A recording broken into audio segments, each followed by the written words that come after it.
We acknowledge that Tri-Cities Community Television operates on the traditional, ancestral, and unceded territory of the Coquitlam First Nation. We thank the Coquitlam who continue to live on these lands and care for them along with the waters and all that is above and below. At the Coquitlam Council and Committee meeting on March 30th, 2026, key issues shaping the city's future were brought into focus. Community advocates from Protect Coquitlam's urban forest called for stronger protections in the city's urban forest management strategy, while the Austin Heights Business Improvement Area reflected on the success of Holy Days 2025 and plans ahead. Staff also presented updates on expanding access to community sport and recreation, efforts aimed at building a more inclusive and sustainable Coquitlam. I'm Yuna Fahim for Tri-Cities Community TV's Local Journalism Initiative. Looks like we have quorum. We have quorum.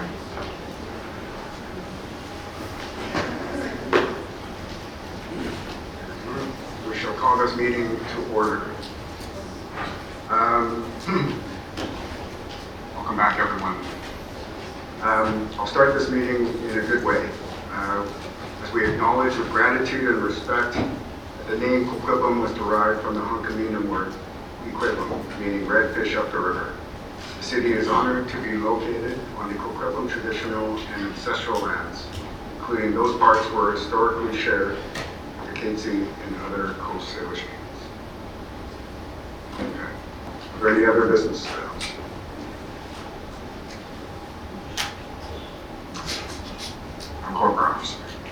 you. First item on the agenda would be the minutes of the Council and Committee meeting held on Monday, March 9, 2026, and the motion is that they be approved. Moved by Councilor Mandelo, seconded by Councilor Towner. All in favor? Any opposed? Carries unanimously. Thank you. Next item on the agenda is to receive delegation on Protect Coquitlam's urban forest management strategy. Thank you, Mr. Coquitlam and Ms. Coquitlam. Welcome.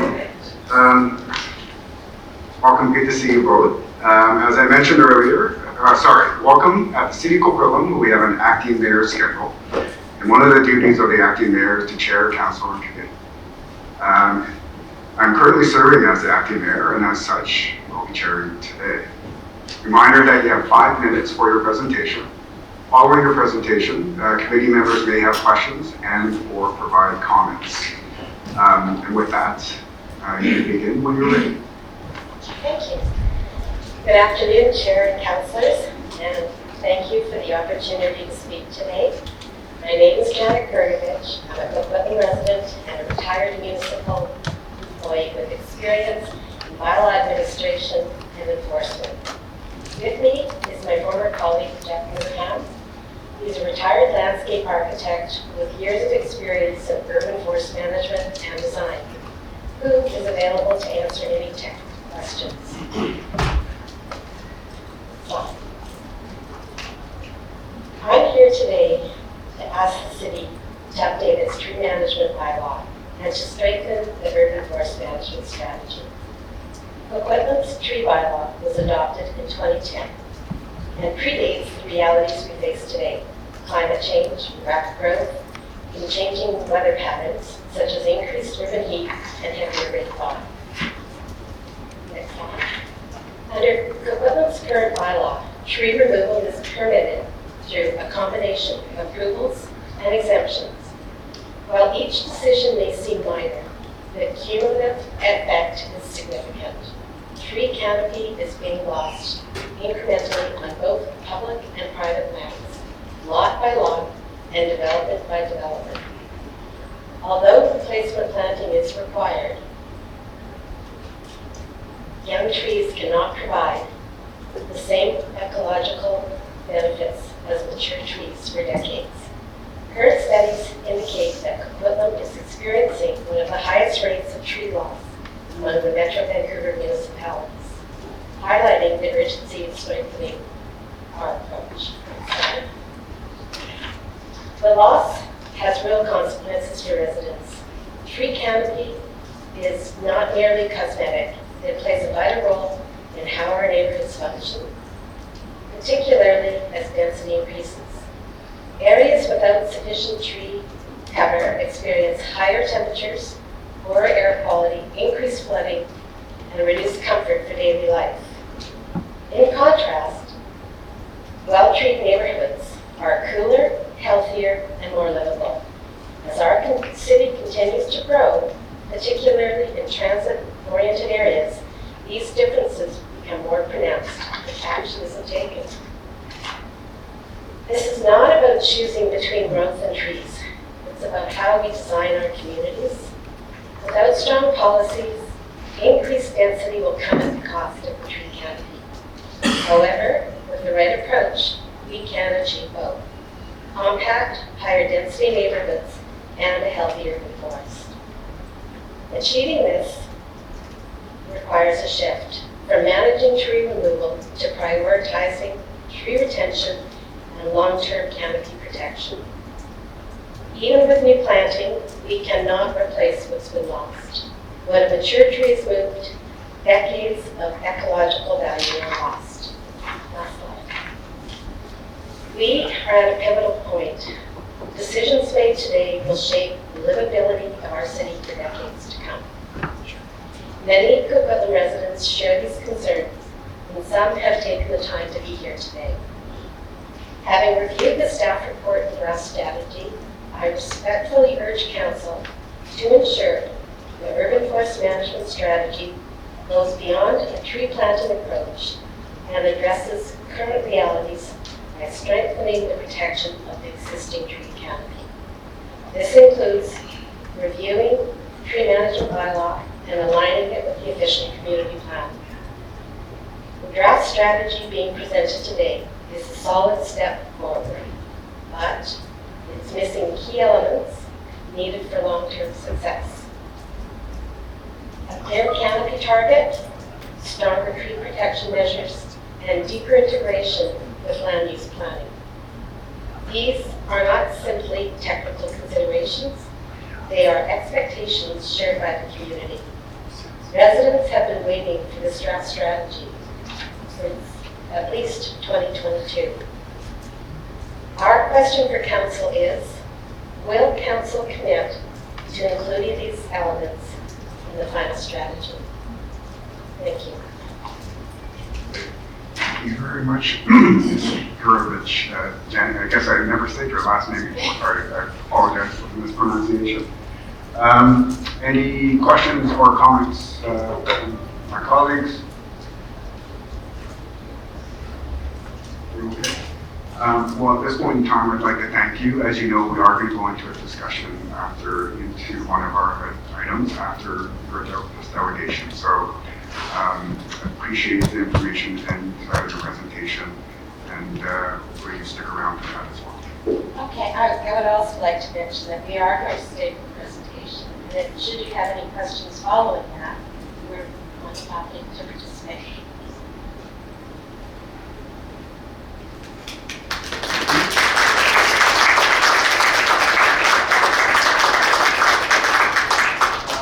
Thank you for that. Typically, we don't have. Do we have applause on the council? But sorry, I'm a little rusty in this chair seat. But with that, thank you very much. Next up, we have. Yes, thank you. Next item on the agenda would be a delegation from Austin Heights Business Improvement Area on 2025 holidays in the Heights Review and 2026 plan. Welcome, Ms. Landry. Good to see you. As I mentioned earlier, here at the City of Coquitlam, we have an acting mayor schedule, and one of the duties of the acting mayor is to chair the council committee. As you can see, I'm the acting mayor, and as such, I'm chairing. Just a reminder that you have 5 minutes for your presentation. Following the presentation, committee members may have questions and/or provide comments. You may begin when you're ready. Good afternoon. Thank you very much for having me here today. As most of you know, my name is Lisa Landry, and I'm the Austin Heights BIA Executive Director. I'm here to talk to you about Holidays at the Heights, Coquitlam's only street festival, and I want to provide you with an update about our 2025 event and some of the highlights and outcomes from it. And then following that, I'll tell you a little bit about our plans for Holidays 2026, including our projected budget and some of our current challenges. Coming off the heels of COVID, Holidays began in November of 2022 on the Blue Street with nearly 4,000 people coming out that year. 3 short years later, this fun-filled, family-friendly event has grown significantly and has become a must-do event and the unofficial kickoff to the holiday season in Coquitlam. Here's just a glance of some of the fun from our 2025 event. Also, just a note about some of our sponsors. They have continued to grow annually, and with these amazing partnerships, it's helped us to maintain doing holidays year over year. We have done we did some event evaluation, and we have some of the outcomes from those and the survey results. The information was collected from our door counters, on-site survey, and post-social event, post-event social media surveys. So thrilled to tell you, we had over 15,000 people come out this year during the 5-hour event. 73% of those that turned out were Coquitlam residents, while 29% of them were visitors from other areas in the Lower Mainland.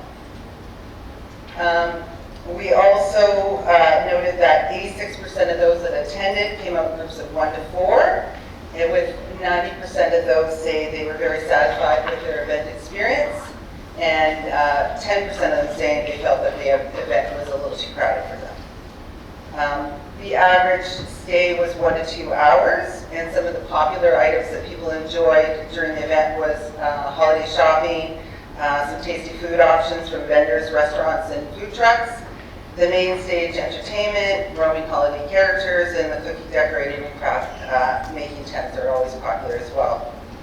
We did receive a number of positive feedbacks from our visitors. This is just one such quote.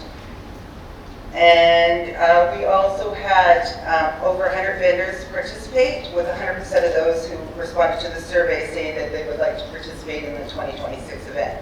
45% of them saying that their sales were excellent. As well as the visitors being positive about their experience with the event, we had a number of vendors say the same. And again, this is just a quote from one of them highlighting their experience with holidays this year.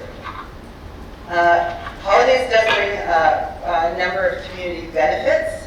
Here are some, but not limited to, would be us supporting the event supporting and showcasing local business, artists, entertainers, and musicians, elevating local not-for-profit organizations' profiles, and helping to foster family bonding and childhood memories as well. And lastly, promoting Coquitlam and Austin Heights area as a wonderful place to eat, shop, and live. The average spend per person was $35 to $50. And additionally, the event during the 5 hours generated close to $500,000. However, the economic impact, it was far greater than that, as many of the businesses in the area reported being extremely busy during the event and following, and many of them have reported garnering new customers since. Now, turning to Holidays 2026, I'd just like to tell you a little bit about our vision for this year's event, costs associated, and some of our current challenges. So, Holidays is scheduled to take place this year, Saturday, November 21st, and we already have our early bird registration open, and registration has already begun from last year's vendors and businesses, and we expect to have more participants this year than ever before. However, after the success of the 2025 event, we've once again outgrown our space.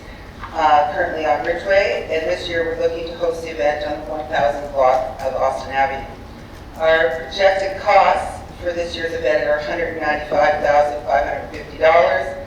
However, our projected funding is currently $125,568, leaving us with a shortfall of close to $70,000. Looking critically at the budget, there are two items that add significantly to our budget shortfall. First, our traffic management plan, which is currently $53,000. And second, the anti-ground barriers are expected to be an additional $10,000. So between these two items, these two items alone make up $63,000 of our current budget shortfall.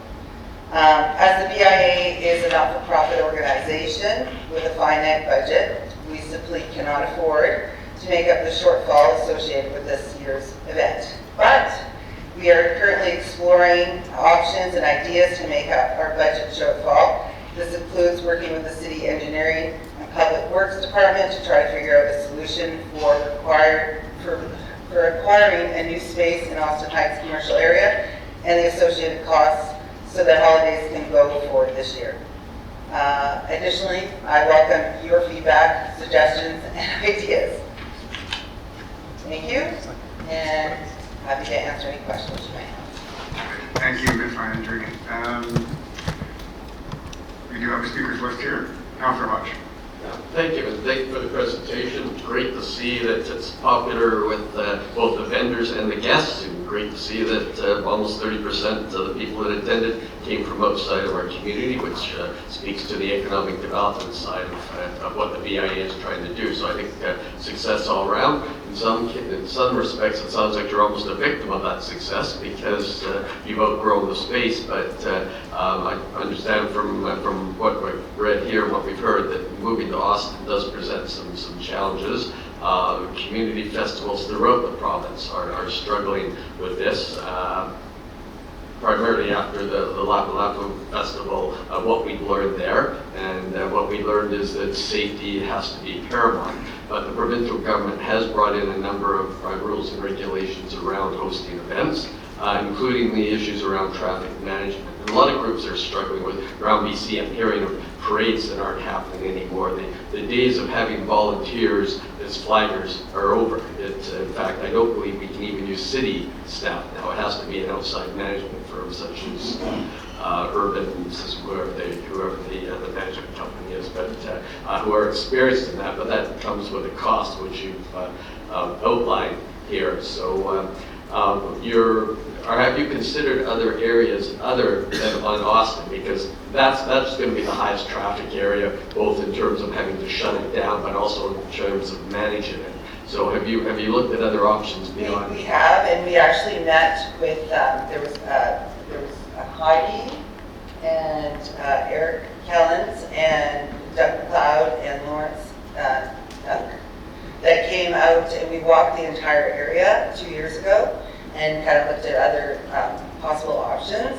Where the problem, probably the biggest challenge that we have is the cross streets. So Nelson, the challenge there with if we want to keep the traffic all to one side like we did in 2023, the biggest challenge, 2023, is that we have to cross Nelson and the fire department is down the road there. So we would have to leave that road open. That also presents some hazards because, small children are walking through the festival and now they got to stop, and these people would all have to be, helped along and to have volunteers. I just think that presents some challenges of safety again itself. The alternative is if we continue to go down Austin, again on just the south side, the issue there is then we have to cross Marmont. Well, Marmont is the fastest or the largest fare through from Lougheed coming up into the area, right? Not to mention there's a steep decline that goes down on that street. Then if we go back to Ridgeway and we try to punch through either one of those streets, same occurrences that we have. And also the challenge of residential buildings that are in the area and accessing the accessing their parking facilities. So we did, we walked, so like after this meeting, I'm going to sit down with traffic and engineering and we're going to have a discussion and see if there's any other areas or if there's any potential ways that we can close it down so that it's not as costly and we don't require as much equipment.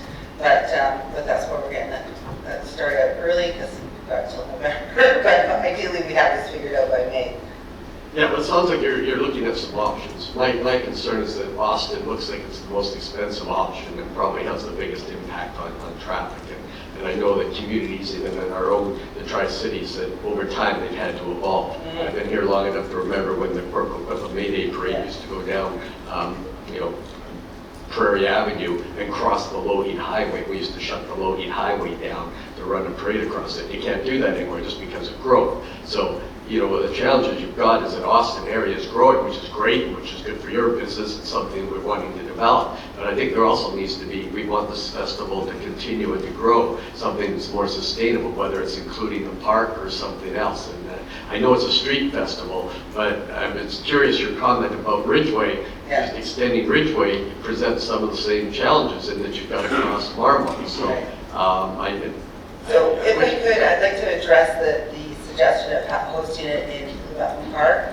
That's not something that is palatable to the Austin Heights BIA because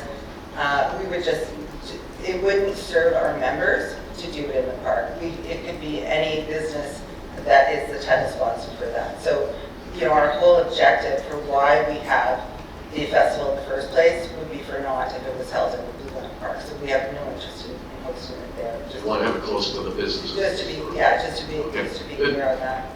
Okay, anyway, thanks for the presentation. It was interesting, and again, I attended last year, and it was packed, and it was fun, but I can see where more vendors want to participate, more people want to come, so I can see why you want to grow the festival, but it certainly sounds like you're constrained by things that are sometimes beyond our control. But here's the thing too, I would encourage you all to maybe reach out to the city of Burnaby and have a conversation with some of their mayor and council, and find out how they're closing 9 blocks at Hastings to do their Hats Off event annually. So if, you know what I mean, which is probably a busier street than Austin is. So, but we might be able to garner some information from them as to how they actually do that. And that may be helpful for future events in other areas as well. You're right, that's a successful event. I assume you've asked our staff to look into that, because that's really a matter of staff to look into that. But as I said, we're looking for options and solutions. So if they're able to find one, that would be great to see the festival grow. Thank you. Thank you, Councilor Hodge. Councilor Mendel. Thank you, and thank you, Lisa, for the great work that you're doing with the BIA and for making this event so successful. My question is in regards to the time frame that you're holding it. Most of us attended last year. I know I couldn't even get to the stage because I couldn't go through the traffic, people traffic, to get there. Right. And I couldn't even shop because a lot of the lines were quite long. Is there consideration to maybe extend the time of the festival so that instead of just making it an evening event, you start much earlier, then people can stagger in, because parking was also an issue. I know I parked almost, half a mile away. And I think it's a great idea. Unfortunately, logistically, it doesn't work, and I'll tell you why. It's because the setup, we have 2 stages that we set up, plus we've got all the vendor tents and everything else that needs to be set up. We can't even do the load in until the following morning, and getting all of the vendors, artisans, businesses, everybody loaded in. It's a crunch to even get them starting loading in at 9 o'clock to have everybody in place and everything ready to go by 3. Because of the traffic, everybody can't come and load in at the same time, so it's got to be scheduled. We have everybody scheduled 9 to 10, 10 to 11, so that's the challenge. But don't ask. No, but thank you for asking. Thank you. Okay, thank you, Councilor Mendel. Any other speakers?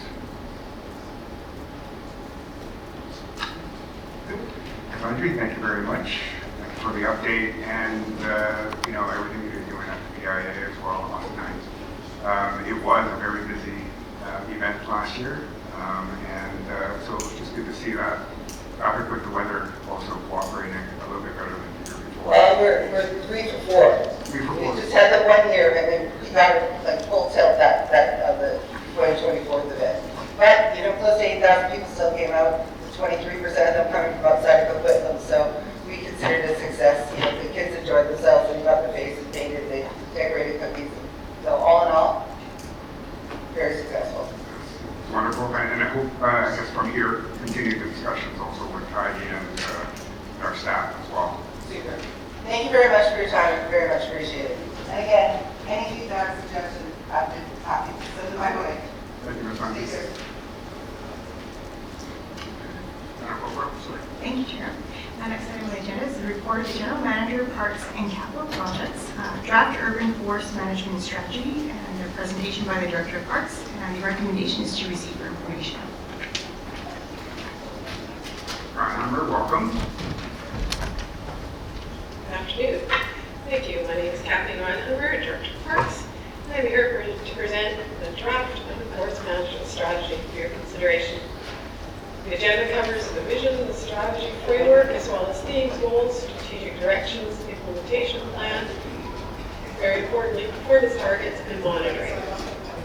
The vision, if I can read this for you, Coquitlam's urban forest is a living network of trees, parks, and forests that makes our city greener, cooler, and healthier. Together, we will grow, protect, and care for the urban forest so it continues to support nature and the community for generations to come. Strategy is made up of 4 theme areas that I'll go through individually, starting with forests. So the urban forests, and I just want to celebrate this one of Coquitlam's big legacies, is that past and current councils have supported the preservation and conservation of some really significant urban forests, including Mundy Forest and the Coquitlam River Forest, and as well as Hoy Scott system, etc. So really a huge legacy to build on. The strategy identifies the need to plan and manage the natural forests to maintain their resilience and diversity, restore disturbed areas, identify and manage risks both to and from forests, and manage a safe trail system to provide connectivity and access to nature across the city. The second theme is around urban trees. So in this theme area, we're talking about all the trees that are planted in parks, on streets, and on development sites to deliver community and climate benefits. Key direction is implementation of tree planting requirements for all development sites citywide, and the implementation of a tree initiative program fund to receive funds when the required trees aren't able to be fit on a given development site. The strategic directions include prioritizing diverse and resilient tree planting citywide, and then expanding proactive maintenance to extend tree health and life. This is another area of Coquitlam's success story, and the slide in front of you shows the impact of the last 20 years of development on Burke Mountain, where a tree planting requirement has been in place for all those years, along with a lot of other policies and practices that have lent themselves to delivering a very green, a very well-treed neighborhood, despite the fact that it was a greenfield development only 20 years ago. This is a great slide that shows you the actual number of trees that were planted in Upper and Lower Hyde Creek and Smiling Creek, showing again the success in getting trees planted and thriving both on the private property and on public property. Part of Coquitlam's success story is the neighborhood planning that, very similar to the 330-300 goals, delivers connectivity and trees into everybody's life up on Burke Mountain. Success story starts with a lot of initiatives that have been long in place in Coquitlam, so we didn't need to build them into this strategy because they're already in place. Things like arborist reports to identify tree retention opportunities early in development, interdepartmental collaboration that focuses on ensuring that we get trees in the ground that can thrive, recommended tree lists, etc. Coquitlam's success story also includes things that have been long in place, like tree planting specifications that deliver 20 cubic meters of soil for trees, even in hard surface situations, that allows them to thrive. Again, the heavy lifting was done years ago.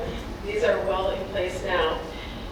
Currently, the tree management bylaw does a great job of protecting trees on slopes and trees in sensitive areas, and it requires superone replanting anytime more than 2 trees are removed. The Northeast requirements that, again, are kind of a lab experiment where these rules that were required specific tree targets for every development on Burke Mountain. It features the ability to identify and retain and incentivize the retention of trees early in the process, and then incentivizes trees that are a good stature. But when that's not possible, there's a combination of size trees that will fit and thrive on those properties. And this is embedded in the zoning bylaw and has been part of, again, a 20-year-long effort to ensure that the tree density in those neighborhoods is suitable for both climate and community thriving. The thought of expanding these requirements citywide has revealed that, in fact, many developments in part of Coquitlam where there were no such planting targets in place, still many developments would have achieved those targets. So we're not anticipating that it'll be a huge impact, but by establishing a tree initiative fund, we'll be able to ensure that when trees can't be planted within development sites, that the same number of trees will end up in the community through the strategy and prioritizing where they will make the most difference. Further work has to happen on determining the target for industrial, commercial, and institutional zones. And it's anticipated that the fees and charges bylaw will be used annually to set the tree replacement cost based on what is the norm across the region. Theme 3 is another area of huge success in Coquitlam, focusing on promoting the community's connection to their parks, forests, and trees through public education, participation, and involvement in the care and protection of the urban forest. Doing this by supporting, expanding, and celebrating community efforts to plant, protect, and care for trees, incentivizing tree planting on private property, as well as building strong partnerships across sectors to help grow and care for the urban forest. Coquitlam's success story here is well established. We have long-term programs that invite a huge amount of community participation in this theme area.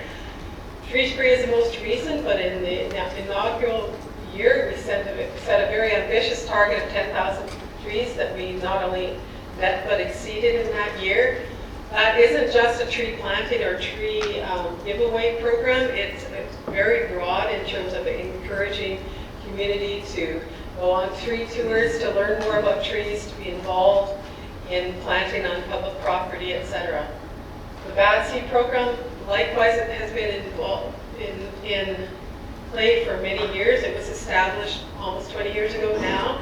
It's an invasive plants strategy that uses community participation to both educate and involve the community, ensuring that our forests are not invaded by plants that overwhelm them.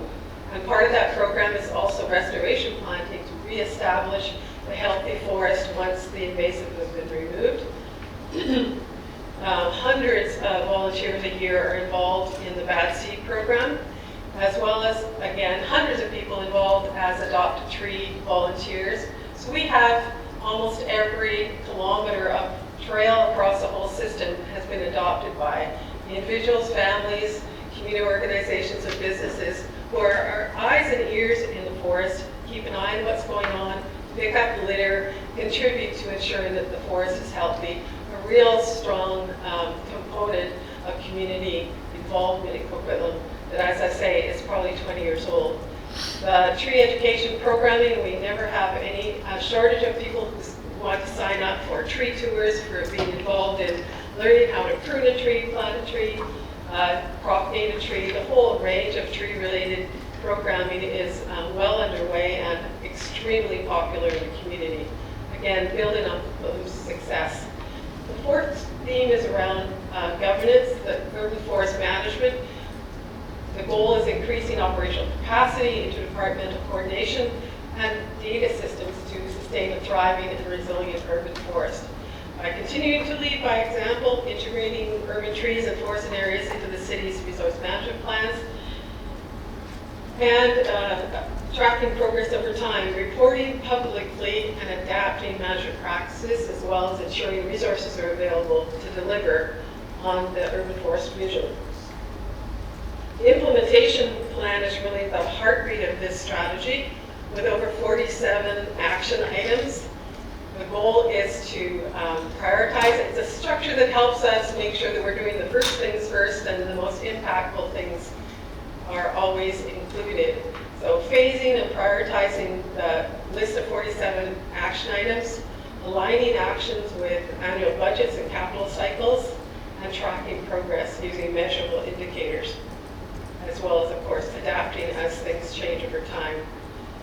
Again, the performance targets and measurements are really critical, with 5 indicator areas with very specific annual performance targets, and I would suggest that our targets here are extremely both ambitious, some might say aspirational, but also practical and deliverable. 5 to 7,000 trees planted annually, making sure that the trees that we plant survive, making sure that we have, that we're doing a good job of restoring the forested areas, as well, of course, a steady increase in the number of annual volunteer hours that go into supporting this work. The project timeline is looking towards the end of it. We're hoping to share the draft strategy with the community interest holders and advisory committees, followed by bringing back a final strategy to council in T2 of 2026. Thank you. Thank you very much. That's a fantastic report. Are there any comments, questions from my colleagues? Councilor Jones. So with us expanding the citywide requirements, similar to what we have in Burke Mountain, we're very green, lots of trees. How is this going to look in more of our urban cores, right around Coquitlam SkyTrain City Center, where the type of development we're looking at, yes, you're replacing a lot of paved parking lots, which is great. Those things are just no trees, heat sinks. We're dealing with high density development there, so how do we get that kind of replacement that we would desire? Through the chair, I think it's a tribute to our planning development folks who have done such a great job over time of doing neighborhood plans that are holistically looking at all of the ways that can contribute to the livability of the city, including greenways and parkland and identifying every opportunity for planting a tree. So I think it's incontrovertible that as town center, where the city center develops, it will be greener over time than it is today. And part of that is the function of transitioning parking lots into housing, but also all of that other neighborhood plan that is targeted at delivering the kind of livable city that the community is looking for. So as much as it seems almost counterintuitive, the goal is exactly the same, that we're going to end up with a green, lots of tree density, and a very livable city center. So might be more a question for planning and development, but we do have some, he's got his hand up already, so I'll go there in a second, I'll finish my comment. Just a minute. We do have in some of our podiums, we've been able to plant some, and you don't see it from the street, but if you've ever been in some of the high rises, you'll see there's actually some forests in the sky here, and not just like one tree, but I can think of the Interval development next to the mall. There's quite a forested area, 4 stories up. are we working with developers then to encourage that they actually utilize podium space or forested area versus just paving it over? Thank you, Councillor Donlick, or through the chair to Councillor Donlick. So yes, no, as Ms. Reinheimer noted, yes, many of our urban areas in some of our city centers and near Coquitlam, Lillian Sky train stations are going to be more green in the future with more trees than the current parking lots. There's a couple of ways for this. One, many of these areas will have a number of new streets introduced, and those new streets will have new street trees. So through some of those large shopping center or parking lot sites, there'll be new public streets with street trees planted. And yes, as you noted, many of the buildings have landscaping and trees on both the podium and the roof. So almost all of our large multifamily buildings have green roofs already, and many of the podium roofs double as some of the outdoor amenity space of the building with lots of landscaping and tree planting.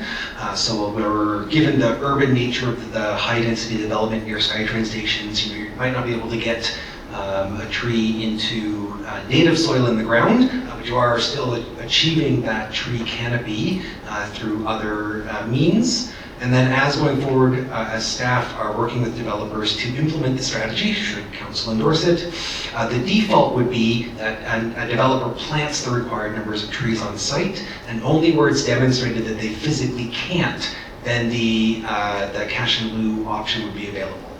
Right, and it's important to note, the cash in lieu is not optional. It is only in those situations we absolutely cannot plant something.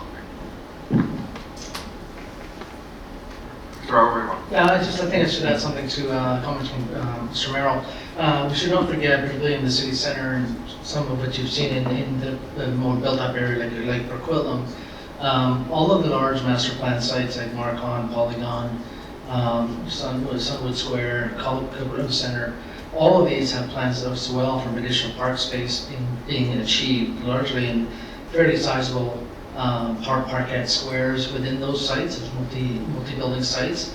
If you recall, Polygon has a park that we're just currently in design, Marcon as well. All of these sites are going to have additional space as well that will be acquired by the city, both in terms of acquisition as parkland, but also private, we call not private, publicly accessible, maintained public squares. In some cases fully green, in some cases a combination of plaza and greening. But we should not forget that in the built-up area, we are still acquiring additional park space that will contribute to tree planting. I want to touch now on our Class A, B, and C trees. So we've made, I think, the right decision around having an urban containment boundary. We do not want to be endlessly sprawling development or as far as the eye can see, which means we're going to be looking at more infill, we're going to be looking at townhouses as we move forward. I don't doubt with boulevards and with that type of development, we're going to be able to get Class C, Class B trees. How do you see us planting and preserving those large Class A trees in the future that do need space, that won't be able to go on a podium or a boulevard? Through the chair, I think you probably made the point that that is a category of tree that needs substantive soil. It can be delivered on boulevards, and that's the requirement. Ideally, it's about the right tree growing in the right form in the right place. Some of those are substantive, and trying to balance what the root system needs and what its normal growth is like with what's available for it. And that's why this is a very iterative process dependent on tree experts through the design process, making sure that, and as I said, this is actually incentivizing planting as large as possible. But again, it's about what will thrive in that specific spot, whichever size it is. Well, thank you. I really appreciate the comments and great work to staff, and I look forward now to seeing this take the next step for further public consultation. Thank you. Thank you. Councilor Martha Rowe. Thank you, Chair Kemp, and thank you, Ms. Reinheimer, for the presentation. A lot of the topics I was going to discuss were already touched on by the previous speaker. The expansion of the couple of programs that we have in the northeast of Coquitlam to citywide, I think, is a good step, and that it's I like to see that in this in the new plan here. The question that I have is, and I think a lot of us on this council, if not all of us, are in agreement with respect to the replanting of trees, you know, the different species, as much as we possibly can, etc. It's how can we try to keep some of the more mature ones, the Class A's that was previously referenced, now. And I understand it's very difficult in a high density zones. Like when you're getting really close to the SkyTrain stations, it's almost impossible. The large evergreens are not appropriate for street trees. They won't survive. They will have a difficult time. They become more costly for maintenance for the city.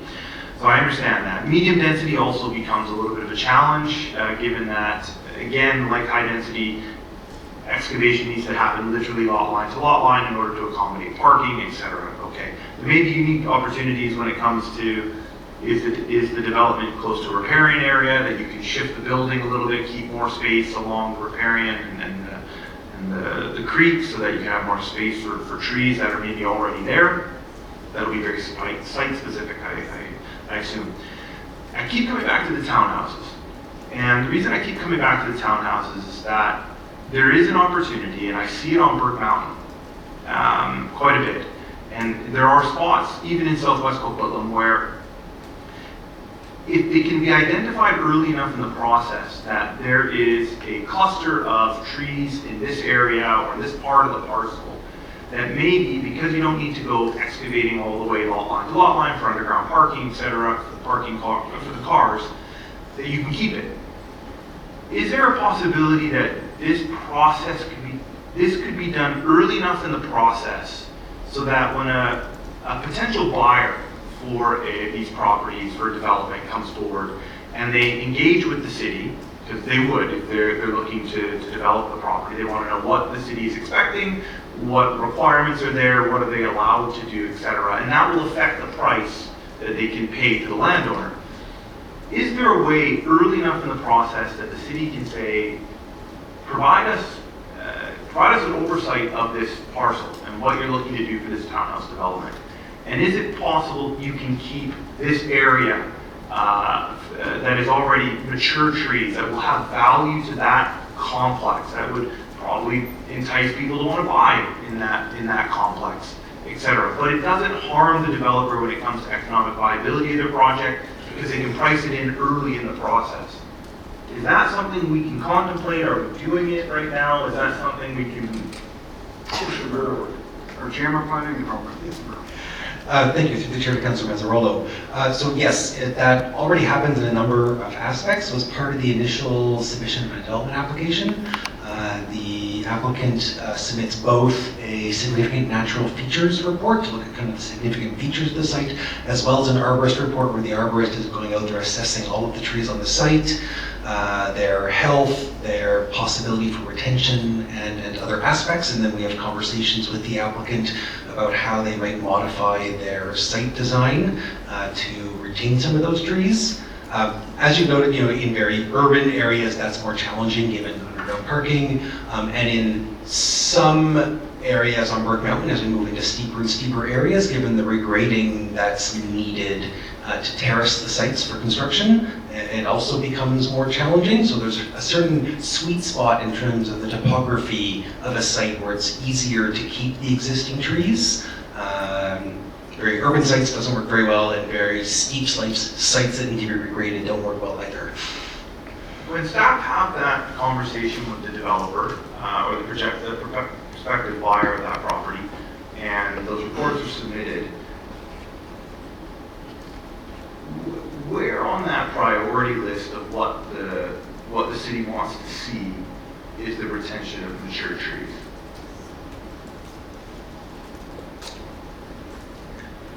Through the Chair to Councilor Mazzarolo, so we don't have a specific priority ranking. We operate under the premise that all of Council's adopted policies and bylaws carry the same weight, and Council expects us to enforce all of those equitably. Okay, thank you for that. When it comes to, and this is going to be, I think, more of an effect in South Coquitlam and city center here. The advantage of when development does take place, and we have a lot of streams and creeks that are going to get daylighted, that in previous generations they were paved over and put under culverts, etc. Will the city be taking that opportunity, because these will now be riparian areas with space on either side of these creeks, to aggressively plant new evergreen trees, the Class A's, in these spaces? Because as was touched on earlier, they don't work everywhere, those types of trees. They will struggle in certain areas. Riparian areas, especially ones that we're going to daylight with development, I would assume would be an opportunity for us not to waste. Mr. England, our GM of Parks and Capital Projects. Thank you, Chair. Councillor Masparillo. Other members of the team may want to jump in here as well. I would say the short answer is yes, and I think a recent example of that would be potential redevelopment of the Coquitlam College site adjacent to Brookmere Park, and a situation where a creek is being daylighted. And when that happens, the tree selection is driven by native forest species, which are predominantly Class A trees. So those are good opportunities where you don't have the same kind of restrictions as other areas where you're in the heart of a development site, and you would see the planting, and you will see the planting of quite a lot of Class A trees that are native to Coquitlam. Anybody else from staff want to jump in? Mr. England throughout the all. No, okay. There was a slide that was presented, I think it was Upper High Creek neighborhood. Slide number 7. Yeah, this one. You might not have this number off the top or readily available to you, but I'm curious here. We heard in the delegation earlier of the 330 and 300. Further definitions of those, I think, are important. And what do you mean by 300 meters from the nearest green space? What is, not to overly lawyer this, but what is a green space? Is it 300 meters by the crow flies? Or is it walking distance? Whatever it may be. Do you know what the tree canopy coverage would be in a picture like this? Am I looking? I'm assuming the purple/pink. Is tree canopy? It's trees. Looks that way. Although I don't know the exact number, I would venture to guess high 20s, 28, 29, 30. Based on the coverage currently, as you can see, the high school site, for instance, hasn't been developed yet. We're planting a lot of trees on that site. Similarly, there's some development in the middle of that area where it'll increase. But what the rest that's increasing is actually the cover of the individual trees that are all of them quite young. Yeah. Yeah, no, that my point where I'm getting at here is that if you know the number, if we could find out what the number is, that would be great. But if the number is somewhere in the medium to high 20s, this is a relatively new neighborhood, so we know the trees are going to grow, and the canopy is going to get larger here. You're absolutely correct. There is the high school site and the joint park site that is going to be planted heavily with more trees, so there's going to be more tree canopy creation there. It had to be excavated in order to provide the amenities for the mountain, essentially, and the residents that live there. But my point, what I'm trying to get at here is that if this is a more compact suburban/urban neighborhood, not quite urban, more suburban, and if we can reach 30% here, it should be possible to hit it, to get to that 30% in almost all of our other neighborhoods, I would assume, with the exception of the very heavily urban ones. I think that will be the challenge and how we can get it there. The chair maybe Lenny wants to weigh in as well, but our real challenge is that until we get to the point where we've stopped developing, there's going to be a continuing slide. Coquitlam has come out with fairly high tree canopy cover, given the kind of development, the greenfield development that's happened here. It's not that greenfield development hasn't happened in other communities, but it's happened at a pretty rapid rate in Coquitlam. It's been very transformational in a short period of time.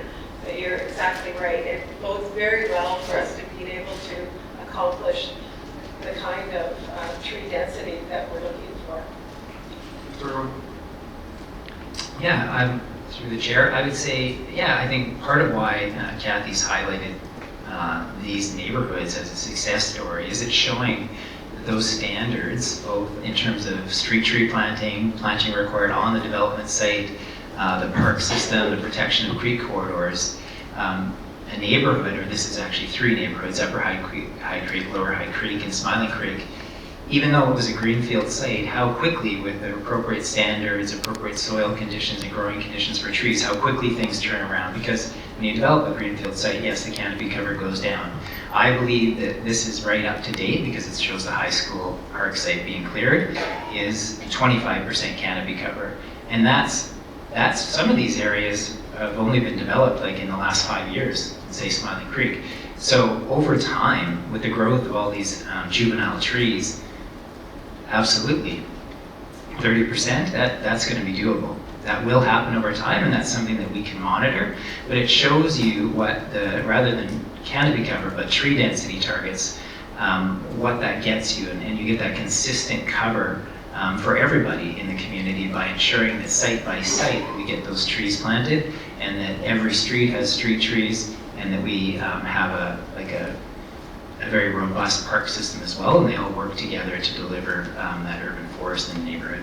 Yeah, I think this is a great slide that is encouraging when it comes to the ability to the replanting and the process and the goal that we have at the city to replant. I think if we can mix that goal and mix that maybe a little bit more emphasis on being able to try to keep some more of the mature trees in the right kind of developments, in the right kind of areas, because again, it's not going to be doable everywhere. And it's not going to be doable I really don't think it's doable in the high density, and medium densities can be a challenge. But if lots and developments are close to riparians, it's townhouse developments, we mix the ability to keep some mature trees. It doesn't affect the developer's ability to build, and it's still economically viable, and there's no loss there for the developer, so that they proceed. Match that with our willingness and goals to replant, especially for street trees. There's some encouragement here, I would say, more than some. So I'll leave it at that. Thank you. Thank you. Councilman Mandela and Hodge. Thank you, Chair. Thank you for the work that you've done on this strategy. I wanted to concentrate on the key directions that you highlighted here, specifically number 1, which talks about focusing on the achievable and measurable goals rather than on the canopy coverage.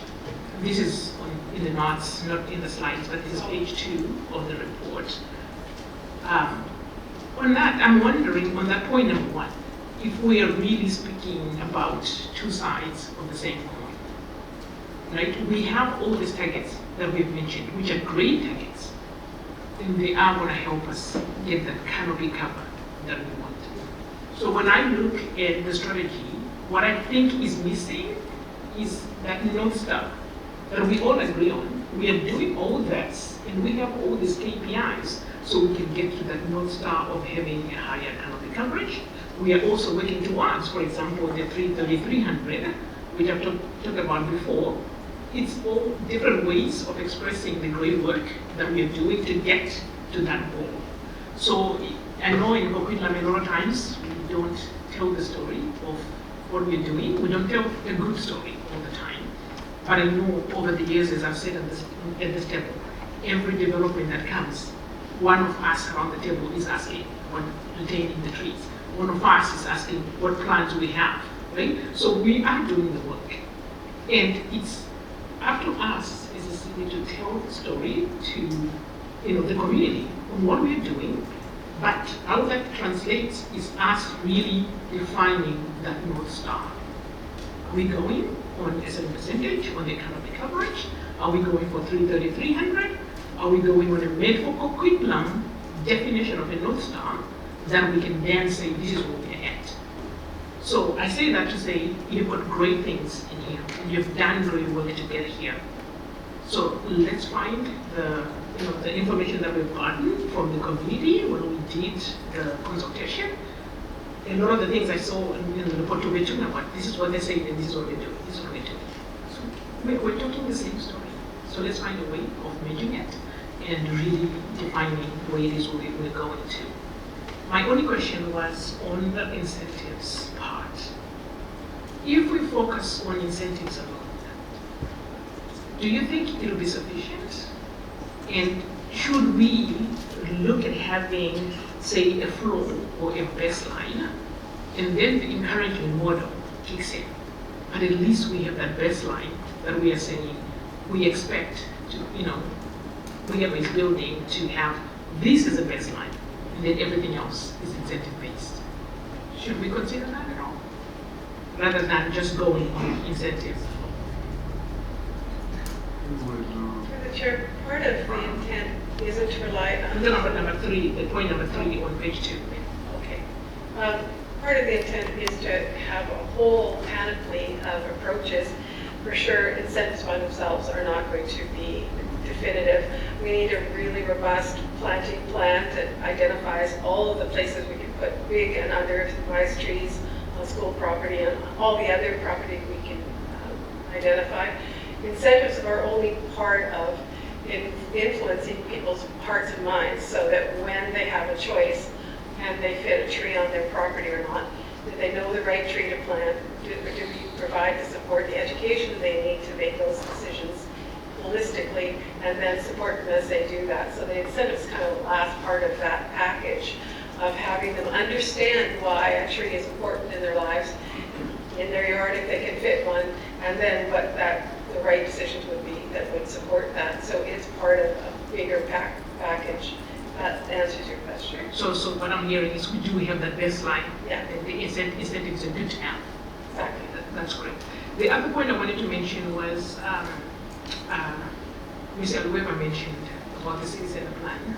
And I know the plans that have come before us have linear paths that are planned in there.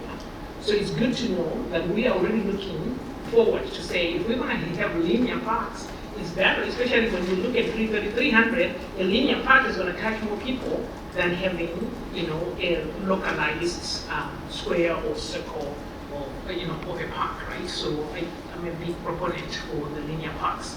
The last point I want to make is in terms of our strategy. I didn't see in the report any talk about the cross-departmental implementation framework.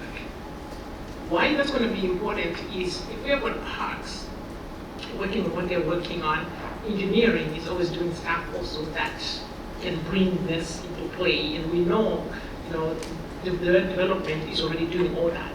I think we really need to have a lens so that it can be horizontal in nature, so that every single department is looking at it from this lens, so that we don't have to ask those questions. It already comes in, already implemented. So that was a point slash question. Thank you, Councilor Mandeo. We have Councilor Hodgson. Oh, my apologies. Cross-functional. I see Mr. England has an hand up. Sorry about that. No, that's all right. Thank you through the chair to Councillor Mandeo. Yeah, excellent point.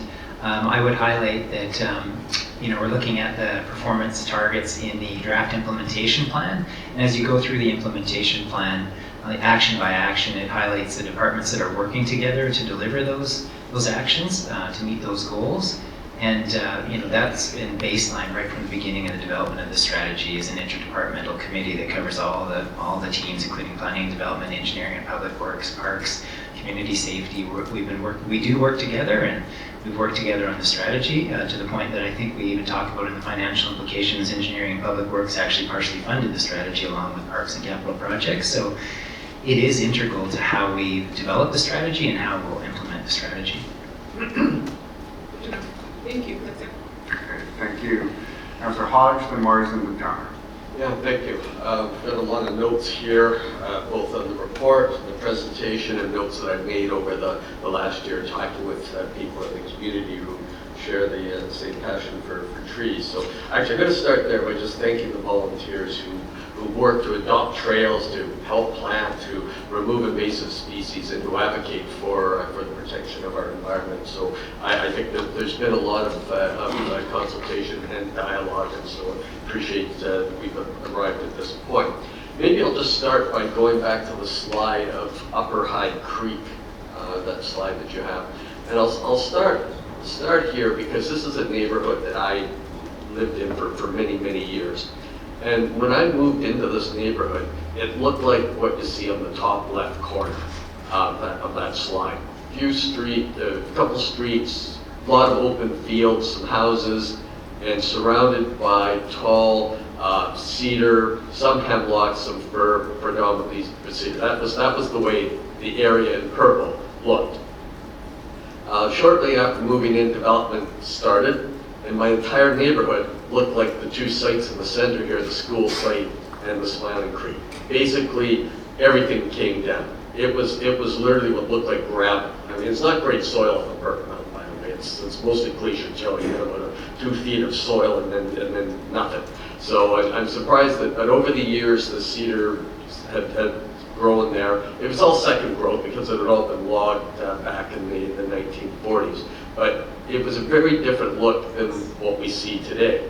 And appreciate that the street trees have come in. Many people know that living up there, I actually moved trees, which would be probably class B trees. So I brought in machines and flatbed trucks and actually moved and replanted trees. They take a lot of care. You have to be watering them constantly. I had deep systems going, there's spikes going down to the ground to water them, but I was able to move them and save them. More importantly, what I moved though was cedar trees and some fir. The street that I lived on was replanted, but something that grew very quickly, might have been elm, I'm not sure, something, I never got the name of the species. It grew in very quickly, but they're all deciduous trees. So the forest that we have here in the wintertime doesn't resemble what it looked like year-round.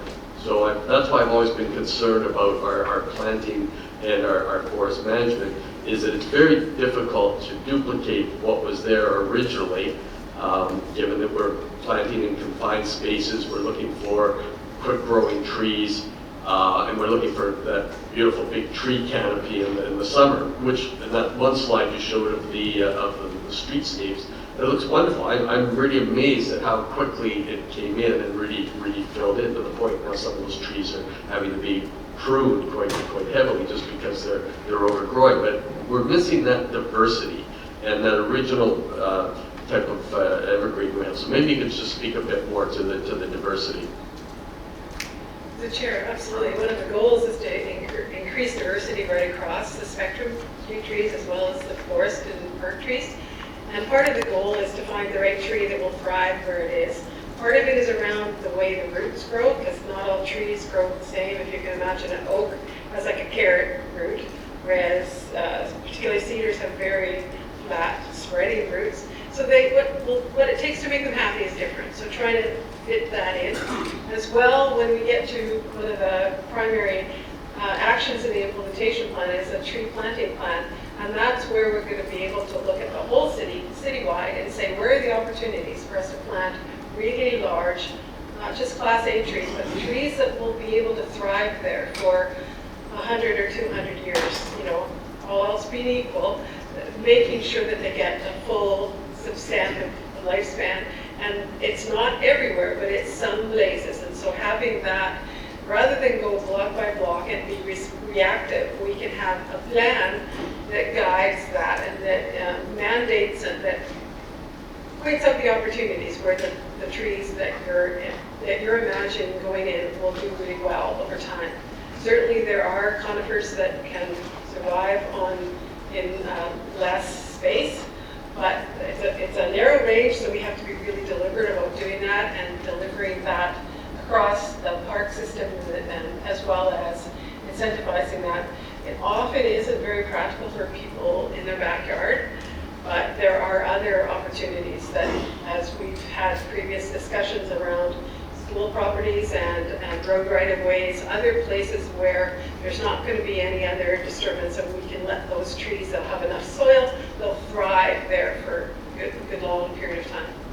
I'm glad you mentioned that, because that sort of picks up on what Councillor Mazzarella was speaking about, is that, you know, I recognize that what we put down the street, or on my street, is very different than what I was able to plant in my backyard. And I was fortunate, I still had a large piece of property, so when I moved the cedars and the firs, I had the space for them to grow up, whereas they wouldn't have survived on, say the boulevard.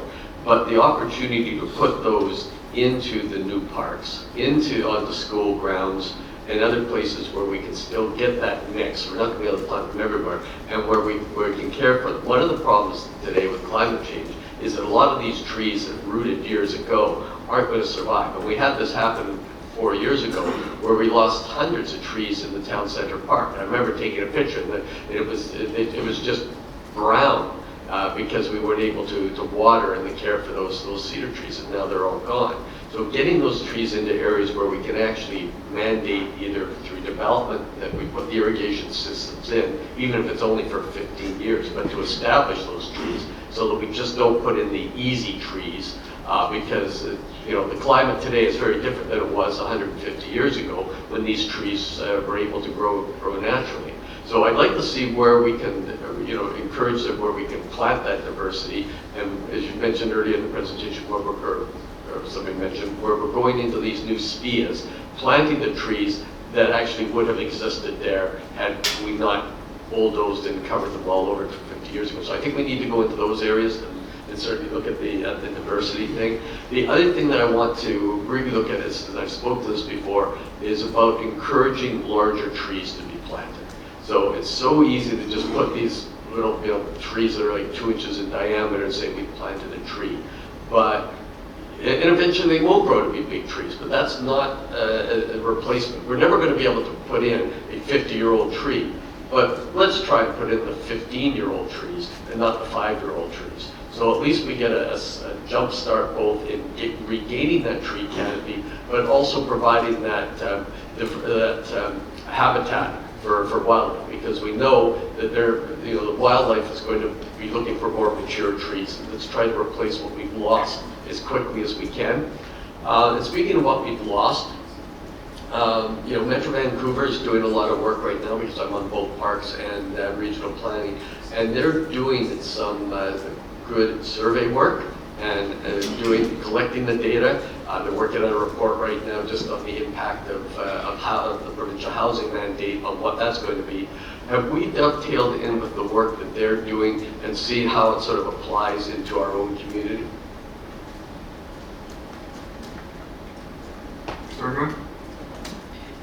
And through the chair to Councillor Hodge, can I just ask to clarify, what specific work that Metro Vancouver is doing? So they're doing, I think right now, the urban tree canopy, and I believe that they're working on a report that's going to be released later this year, just on the impact of, say, SHMU and other things on the tree canopy. And I wasn't sure if we have been involved in any of that, or if we're waiting till that comes out to look at what the findings are. Yeah, okay, so yeah, that's true. I did see something recently because they had done work on canopy cover, and they were indicating some targets across the region, and then they had indicated that with the new provincial housing legislation, that would need to be reviewed. So we haven't been asked to participate, but we can certainly reach out and try to stay informed as that work is happening to see where that's leading, but we haven't been engaged in that work to date. Yeah, and it's interesting, in our report it talks about how we do have one of the best urban tree canopies, and we're also losing it at a great rate just because we're the community that's currently developing right now. So I think we have that opportunity to see how we can both grow and at the same time try to protect and increase. And so I think there's some opportunities there for us. Touched on green roofs, I was going to ask about that. Councillor Bezero touched on my point about working with developers to try to sort of find clusters, not single tree here and there, because that doesn't duplicate what we had. And so I think it's important to look for clusters of trees to save those.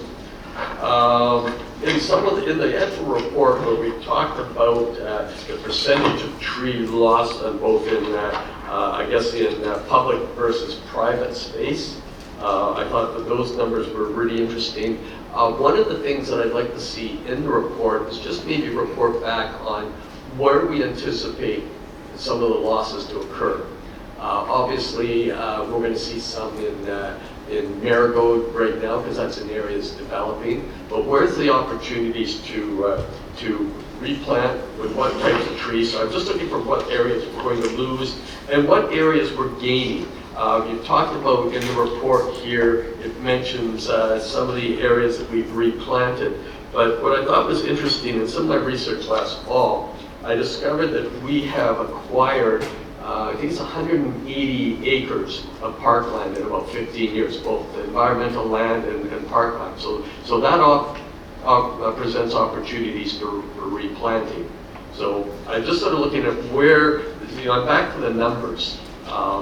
Where we talk about trees and numbers of trees, but I'd like to see some of it in terms of area.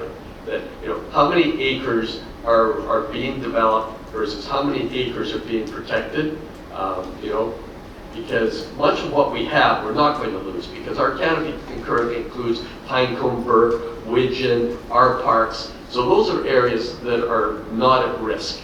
But there are areas that are going to see major loss and over time replanting. So I'd just sort of like to get an idea of maybe what the numbers are in terms of acreage, not just in terms of number of trees. And those are my comments. Thank you. Thank you very much, Councillor Hodge. Councillor Morrison, Towner, then Mayor Stewart. Great, thank you very much. There's a lot to digest here. A couple of things I just wanted to touch on, and perhaps see how we might, as we finalize the details on this, look at the metrics around moving forward. So first off, two of my colleagues have talked about engaging with the developer in regards to what can be done, preserving clusters, etc. Mr. Merrill, your response spoke to what we're doing right now. I don't believe, though, that the timing of your response aligns with the certainty that they're suggesting the developer has as they go in. From the questions I was getting, they want a little bit of certainty where the developer knows what to expect when they're making the offer to acquire land. Currently, we're looking at it, it's well down the road where they're saying, okay, here's what my planning is. They've already locked in their purchase price. They can't go back on that. So I would ask if there's something in the planning process or in this dialogue that we might create that certainty, that expectation that we don't want to just see clear cutting just for the sake of clear cutting, right? If there's an opportunity to preserve, then let's look at that. Perhaps what we need to look at is there relaxation through the process with regards to setbacks. If we shifted placement of buildings where maybe all of a sudden we were reducing a setback on one side of the site, but it was creating tree preservation on the other side of the site as a result, maybe we need to do that. So it's not a 6 meter setback, maybe it's 4. But that 2 meters is preserved at the back, which then preserves some green space. So I really think we can look at that.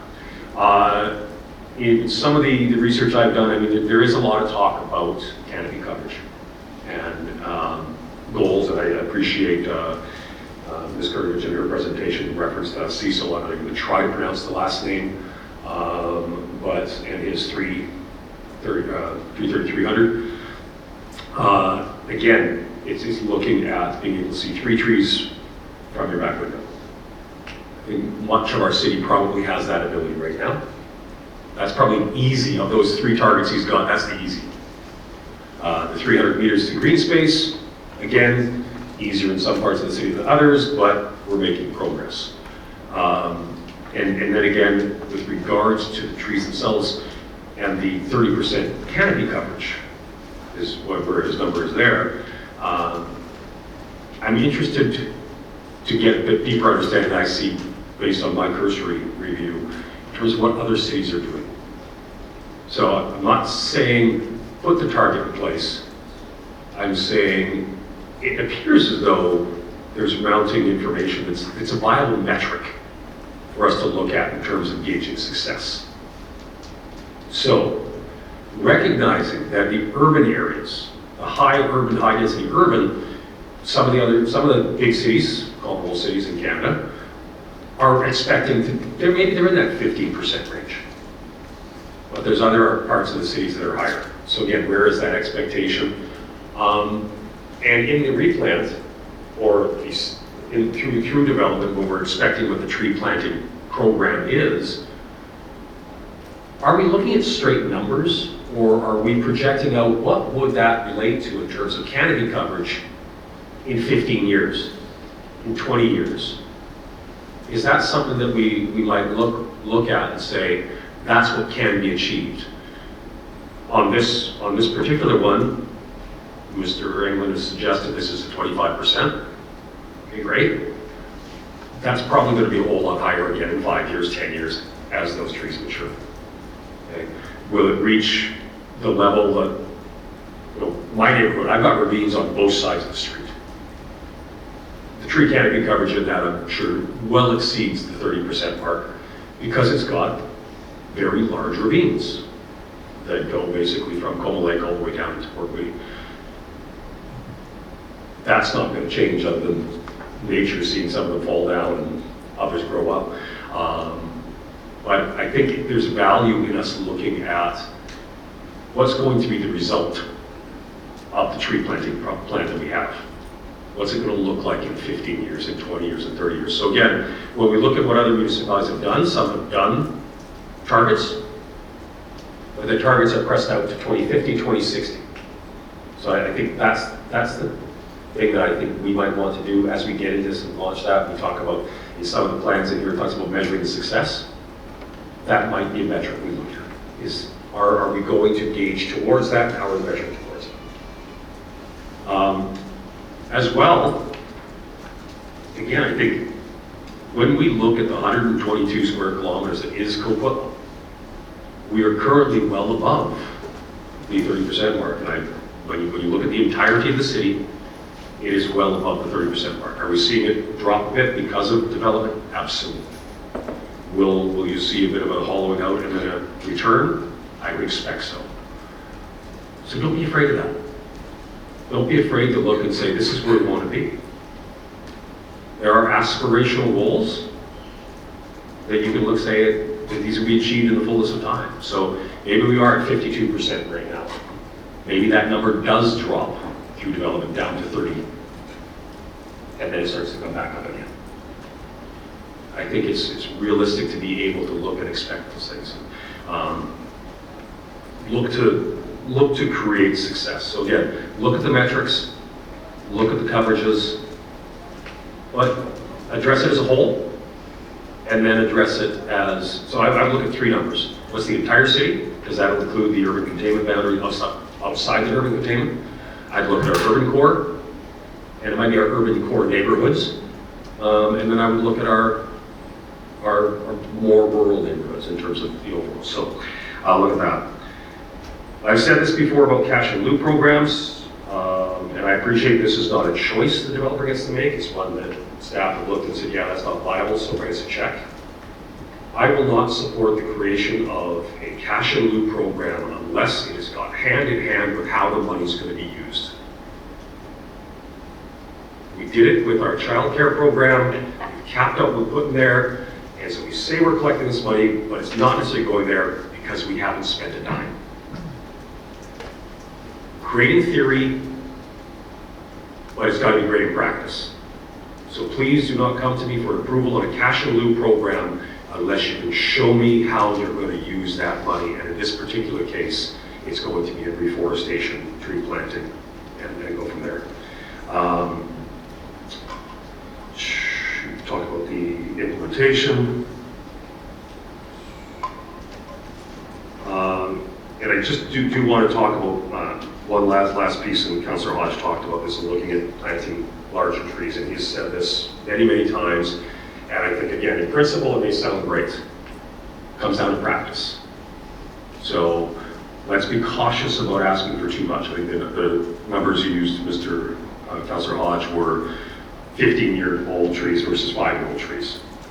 Having recently looked at the acquisition of a nursery that specializes in growth, growing actually plants for reforestation, for native species, you're going to be hard pressed to find a number that's going to make sense for the business to stay viable that they can grow trees over 15 years, the space they would need to grow that tree for 15 years, the numbers aren't going to make sense. They won't be in business in 15 years. So again, yes, let's look for the opportunities, but that's really on a relocation. So if we are looking at changes in a neighborhood, and is there opportunity to relocate street trees that perhaps are going to be removed as a result of work? Is there a chance to move that tree that's obviously going to be more mature? Where do we move that to?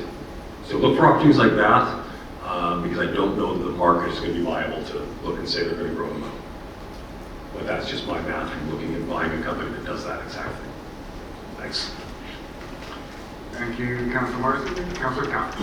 Oh, and my mic is on now. Okay, thank you. Thank you, Ms. Reinheimer, and thank you, staff, and to everybody who's been involved in developing this draft plan and all the engagement so far. And I want to acknowledge all the volunteers and all of the community groups who share their passion and steward our green spaces in our city. And I encourage everybody to keep up with the engagement before this draft plan is finalized. My take on this so far is that this plan will get us where Coquitlam wants to go in the long term with more transparency than currently exists. More measurables, more metrics, more practical solutions and opportunities. And I do think it's well designed for the Coquitlam context. It's been said that we are losing trees at a more rapid pace than other cities. Well, that's true. Some cities are fully built out to their urban containment boundary, or they're not even in the urban containment boundary. We still have the green field, so it does make sense that we are temporarily going to lose trees.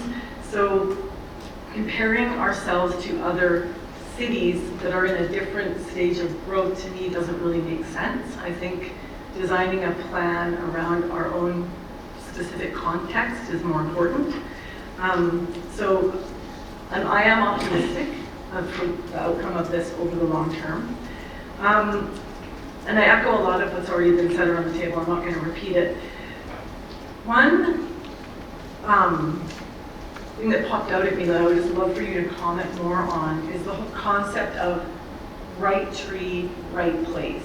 So I live in older Coquitlam, southwest Coquitlam, lots of big, huge trees that are beloved and shared, and the raccoons live in them, and the squirrels, and lots of trees, and they're amazing, provide shade.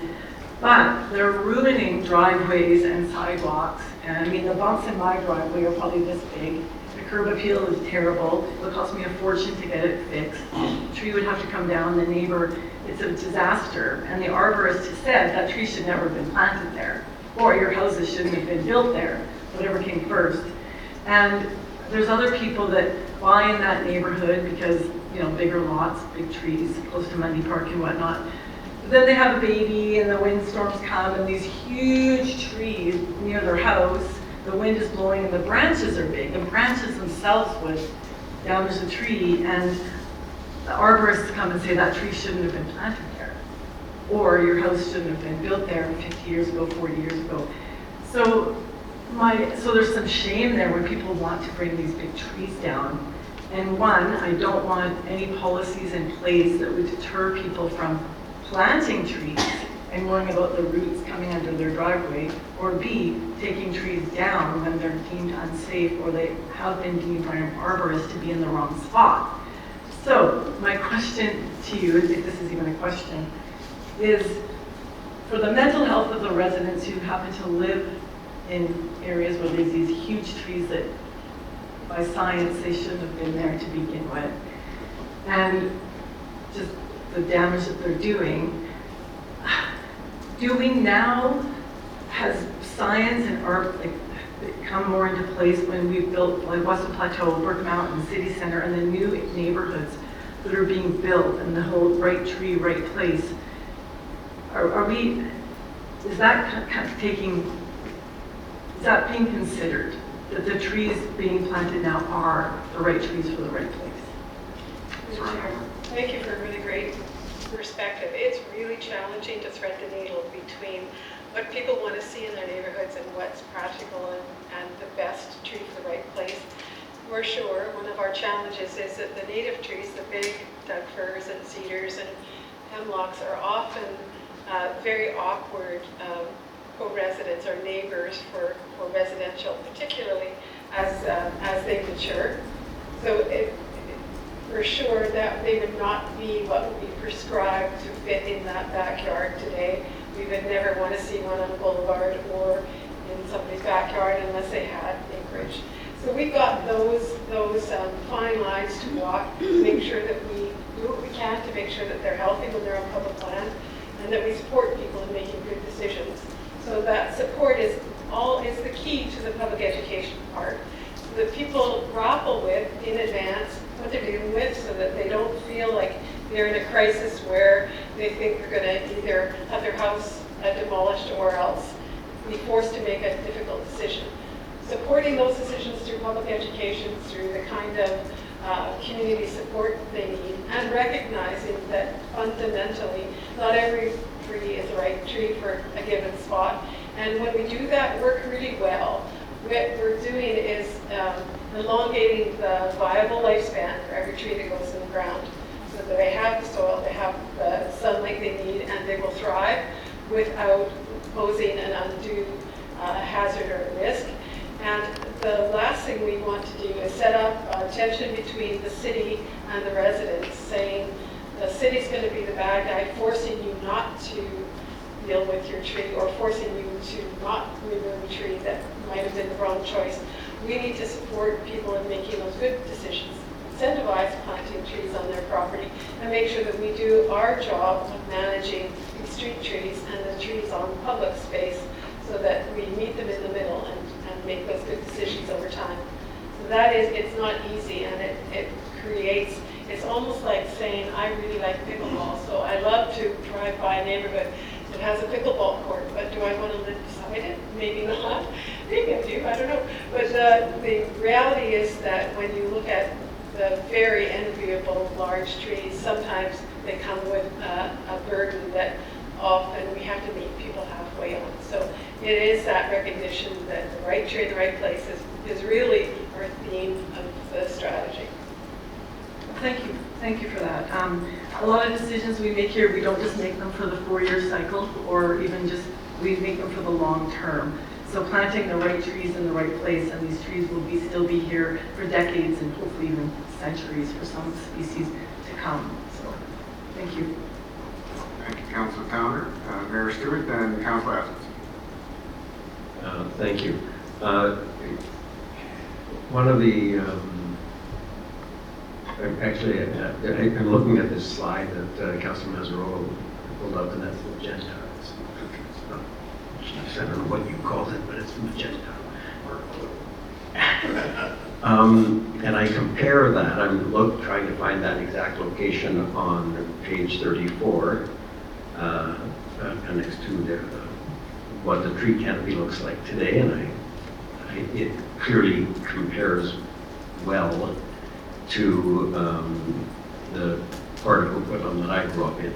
The south side of Coquitlam, there's a better tree canopy in this newly developed area than there is in significant portions of Mahaville or the Coma Lake area,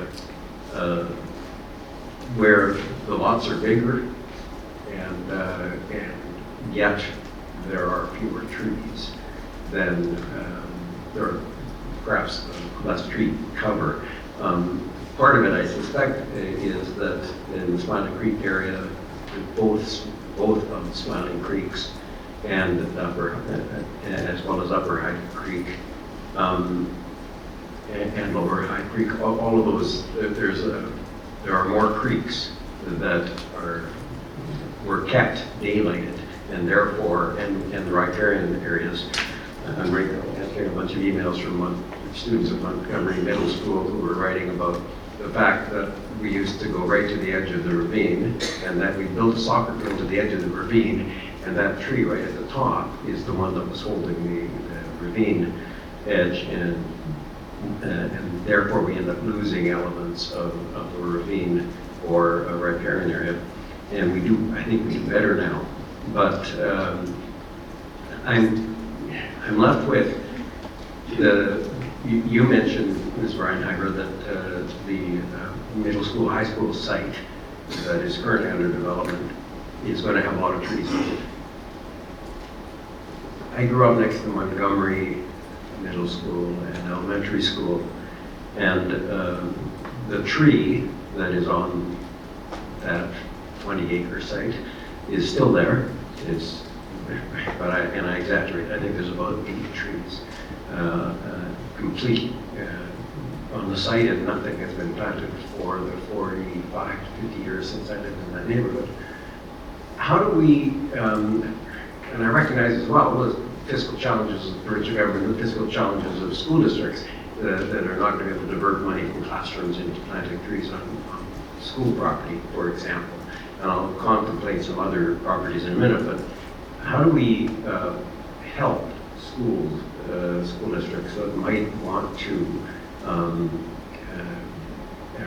embrace tree planting on school properties? Obviously, species and age caliber trees that are safe enough for the children and that are not going to have branches broken off. How do we facilitate that? Mr. Chair, really good question. I think we have a very viable partnership with the school district and are contemplating coming up with an agreement with them to ensure that we meet them halfway. First of all, we'll deliver all the public education or a good bit of the public education awareness about trees in the school children, but followed by identifying grant opportunities, etc., where we can do community planting and make sure that we've made provision to establishment water, for instance, with community groups or individuals to make it work and to make it viable in the long haul. I'm imagining part of our tree planting plan, we would identify those kinds of spots, and then we would sit down with the school district and ensure that we're doing nothing, because unfortunately trees don't come with wheels, so we have to plant them where we think they're going to stay, and so ensuring that we're not causing problems with sight lines or any of the other potential interference with long-term school plans, and then come up with a way of making that happen relatively in a robust way. There's a lot of potential, and you're exactly right. It's not the school district as property owners don't want to plant trees, but it doesn't come to the top of their priority list. And we are probably uniquely situated in being able to activate the community who cares and get them involved and make it happen. Certainly there's a great deal of appetite, as Sarah Stemke can tell you, in working with the schools themselves in delivering the tree appreciation and tree information to the school kids. This is just taking that one next step. Yeah, and I recognize everything that you just said. For example, at Mundy Road Elementary, some street trees were planted recently, which I appreciate, because that's another large site that isn't all necessary for all required for the playground space of the the equivalent space over at R.C. McDonald, 2 or 4 blocks away, is forest. In fact, they have one play or one field, and even the parking lot is built into the forest. And I perceive that, and there's no question that my youngest went to that school, got an education out of the forest as well. And so we can encourage, but I think there also has to be some funding mechanism, and maybe that's the kind of funding mechanism that has to be contemplated in order to allow that we put street trees and that we provide tree irrigation where necessary for properties that can take it. One of the other ones that, one of the biggest one, the presenters made some very good case, and I note that the image, one of the images that I found striking, the last image on the slide, doesn't have any conifers in a very urban setting, and that's a recognition that they're not that helpful, they're not as easy to do as our deciduous trees. As well, conifers, or rather deciduous, have the added advantage of allowing a little bit of soil warming in winter.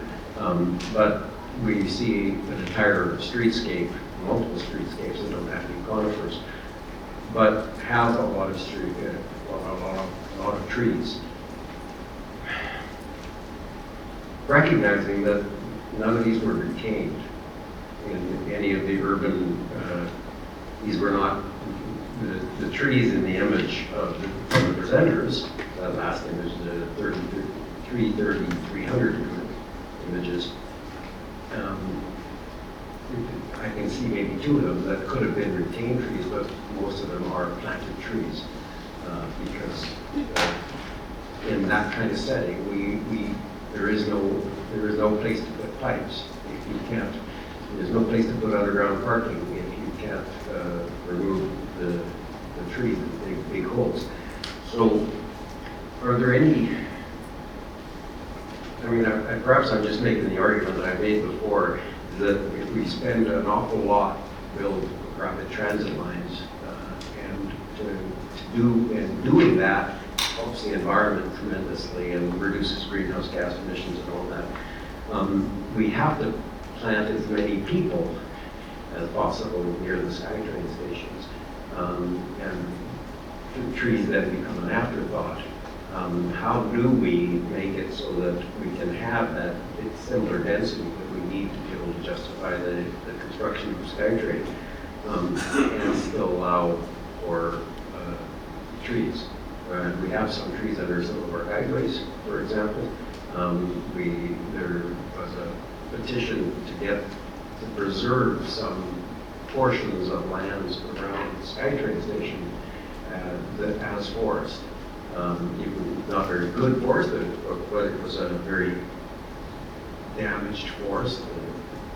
But nonetheless, that petition got lots of signatures because people perceived that we ought not to develop around SkyTrain stations as much, and yet the science of urban planning means that we have to put as many people as possible. And my last comment, I think, will be, and I've made this one before as well, the highways that go through our community have enormous amounts of land around them that have never been planted.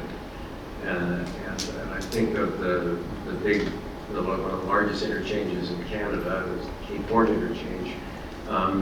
There are no trees in it. There are large spaces, dozens of acres of sand and just scrub where someone could be planting trees.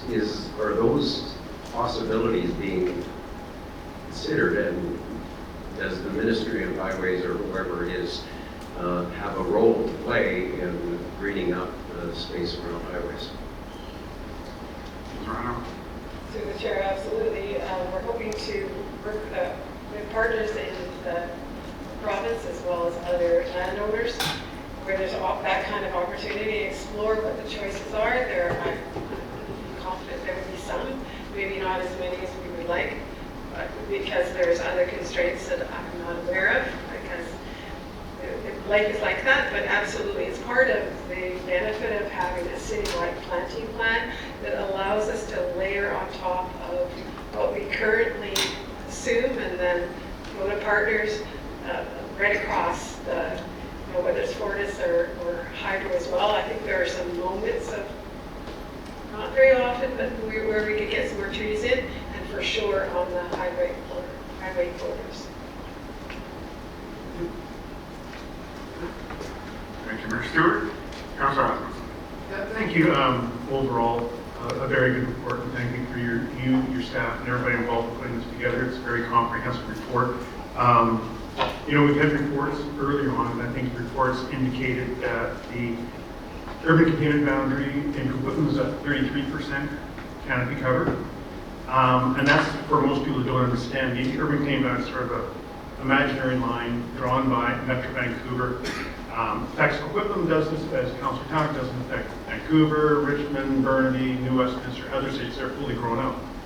But when you take Coquitlam as the whole city, we are at 52% canopy coverage. So I prefer to look at, when we look at the city as a whole, that we're at 52%, but even 33% we're ahead of most of the other municipalities in the region. Living on Birch Mountain, living in this area and seeing the change, the quick change in the tree canopy cover up there and what we're looking at. So I'm pleased to see that what was planned and been done, and as you said, there's an experiment that's worked out quite well, that is going to apply to the rest of the city. I think it's going to be beneficial and help. On the idea of trees, or 15-year-old trees or other, right now, I think the city and most developers, I talk to them, struggle to get trees.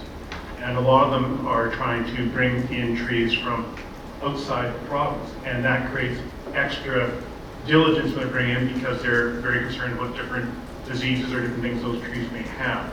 So to Councillor Marsden's point, to get somebody to have a tree that's 15 years old, well, the lack of supply right now, you just not going to get that because there's so much demand for trees all over the area that these tree farms can't supply. And I know there's been talk with the tree farm people about free provincial land to expand their areas and different things to help them out. But they're limited in what they can do. So that's the other thing. The other thing about moving a large tree, which people don't realize, a tree has a long root base that stabilizes it. When you move a tree, you're cutting out half of its or more of its extended root base that makes it stable. So when you try to replant that tree, you have to really stake it or support it a lot, and you're still at risk of the potential of falling that tree. So if you're going to do that, you have to be very, very careful where you plant that tree. So it's, you know, we have experts here and staff and everything, so I tend to defer to their expertise. We are not experts, arborists or anything. And through this report, we've seen some very great work done by them. But I think, and I overall, I think the goals are good. I think there's a lot of work that's gone on this over the years. I think the city has done a good job over the last 20 years or more at being ahead of the curve on most places. But you use the word perspective. And I guess I want to put things into perspective and just a couple areas about time and issues. So just take Birch Mountain, for example. The Northeast Area Plan is 6,030 hectares of land. Out of that, there is 4 neighborhood plans built, 3 that can be built in the future, total of 7 neighborhood plans. That will equal out to 740 hectares of land out of 6,030. Within that 740, there will be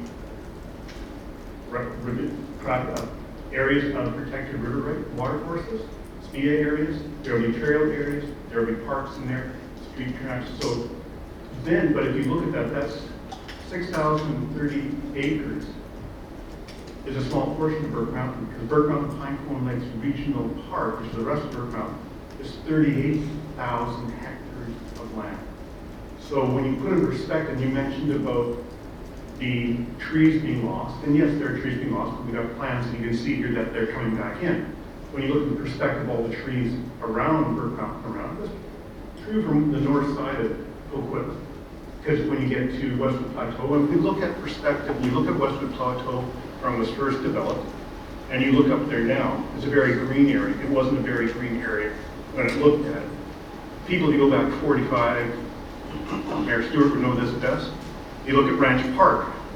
Ranch Park was clear. You look at it's a big forest, but that's how trees grow, as to your point, over 45 years. That's how Ranch Park, and that's what's going to happen Westwood Plateau, that's what's going to happen on Birch Mountain, in those areas. So that comes down to the perspective of development and the change over time that's going to happen. And so I think a lot of things are good in this report, and I think it's the way we should be moving on this report. I've been involved in this for a number of years, and I know Kathy, you've been around for a long time, so once again, I just think I'm very supportive. I'll move this forward for more consultation. But I do think we're on the right path, and extending what we've done in Birch Mountain, which I think has worked extremely well throughout the rest of the city, will be very beneficial to the rest of the city. I do know from a report years ago, Mr. Merrill may not remember, but we did in the Coquitlam Logie area, I think we were in a 4-to-1 or a 5-to-1 replacement of trees from what were there previously from the development and what the developers were replanting. So we've been able to achieve that even without these requirements in those areas. And so kudos to staff in all these areas for this. So good report, I'll support it. Thank you very much. So thank you very much, Councillor Rasmussen. I guess now my turn as well. I do appreciate very much the work that you have done, Ms. Reinheimer and your teams. Of course, working with other various staff members, in addition to the Sustainability and Environmental Advisory Committee as well. They were also a pretty big part of the creation through their consultation and work, their engagement, I should say. And, you know, all the work that's gone into this, I appreciate coming up with the 4 themes and the implementation and how it's going to be monitored. And, you know, let's face it, the city has gone through a lot of change, and to be able to manage how we manage this growth is the question. And of course, how we answer to that moving forward. And, you know, when you think about with rapid transit coming, certainly has accelerated a lot of our growth. You know, I remember 8 years ago coming on council and learning about our tree replacement policy then on Burke, and really trying to see how we can work to get that across into other areas. And so I'm very encouraged by that. When I think about new developments, and to what Councilor Mazzarola was talking about, I know it's been repeated about the clusters. To me, there's an extra way to understand that, because I think back, my colleagues, staff, you can correct me if I'm wrong, but I recall there was a SMU development on Rochester that came before us, and I believe 2 trees on it were kept as part of that development process, was it not? To the chair, yes, that's correct, and that's part of the work we do through identifying the significant natural features in the arborist reports to look for those opportunities. And I think that's an important one. When I was thinking about it, because I understand when we get into townhome development and larger scale projects, but this being on the SMU, it was one that kind of still resonates with me, because also when new provincial legislation came in, you know, it seemed like our single family detached homes are going to turn into these impervious cement locations, and that's something that was a concern to everyone at this table. So how do we, you know, add that, the trees back into this? So looking at ways, whether it's clusters or, you know, on smaller developments, those weren't clusters, there were 2 trees on different parts of the property as well, if I remember correctly. So it's one where staff has worked on previously, and I'm encouraged by that as well. I appreciate the cash in lieu. I think that's innovative. I do agree with Councillor Morrison's comments just on where that money is going to go and how it's going to be spent to replace the trees moving forward. And one thing that his comment when he was talking about a cap for our child care fund, I'm not sure, maybe there is no cap on this one. So I look forward to that discussion to ensure that if this progresses and this passes, that is something that we consider, so that it is a robust, purposeful, and in action fund. Let's see here, cash in lieu. Everything else, again, overall, everything is fantastic. I think it is going towards, the next step is for public engagement, correct? And so, in thinking about the comments that will be coming, It kind of leads me to even the presentation that we had earlier when you're looking at the bylaws, canopy targets, and the OCP.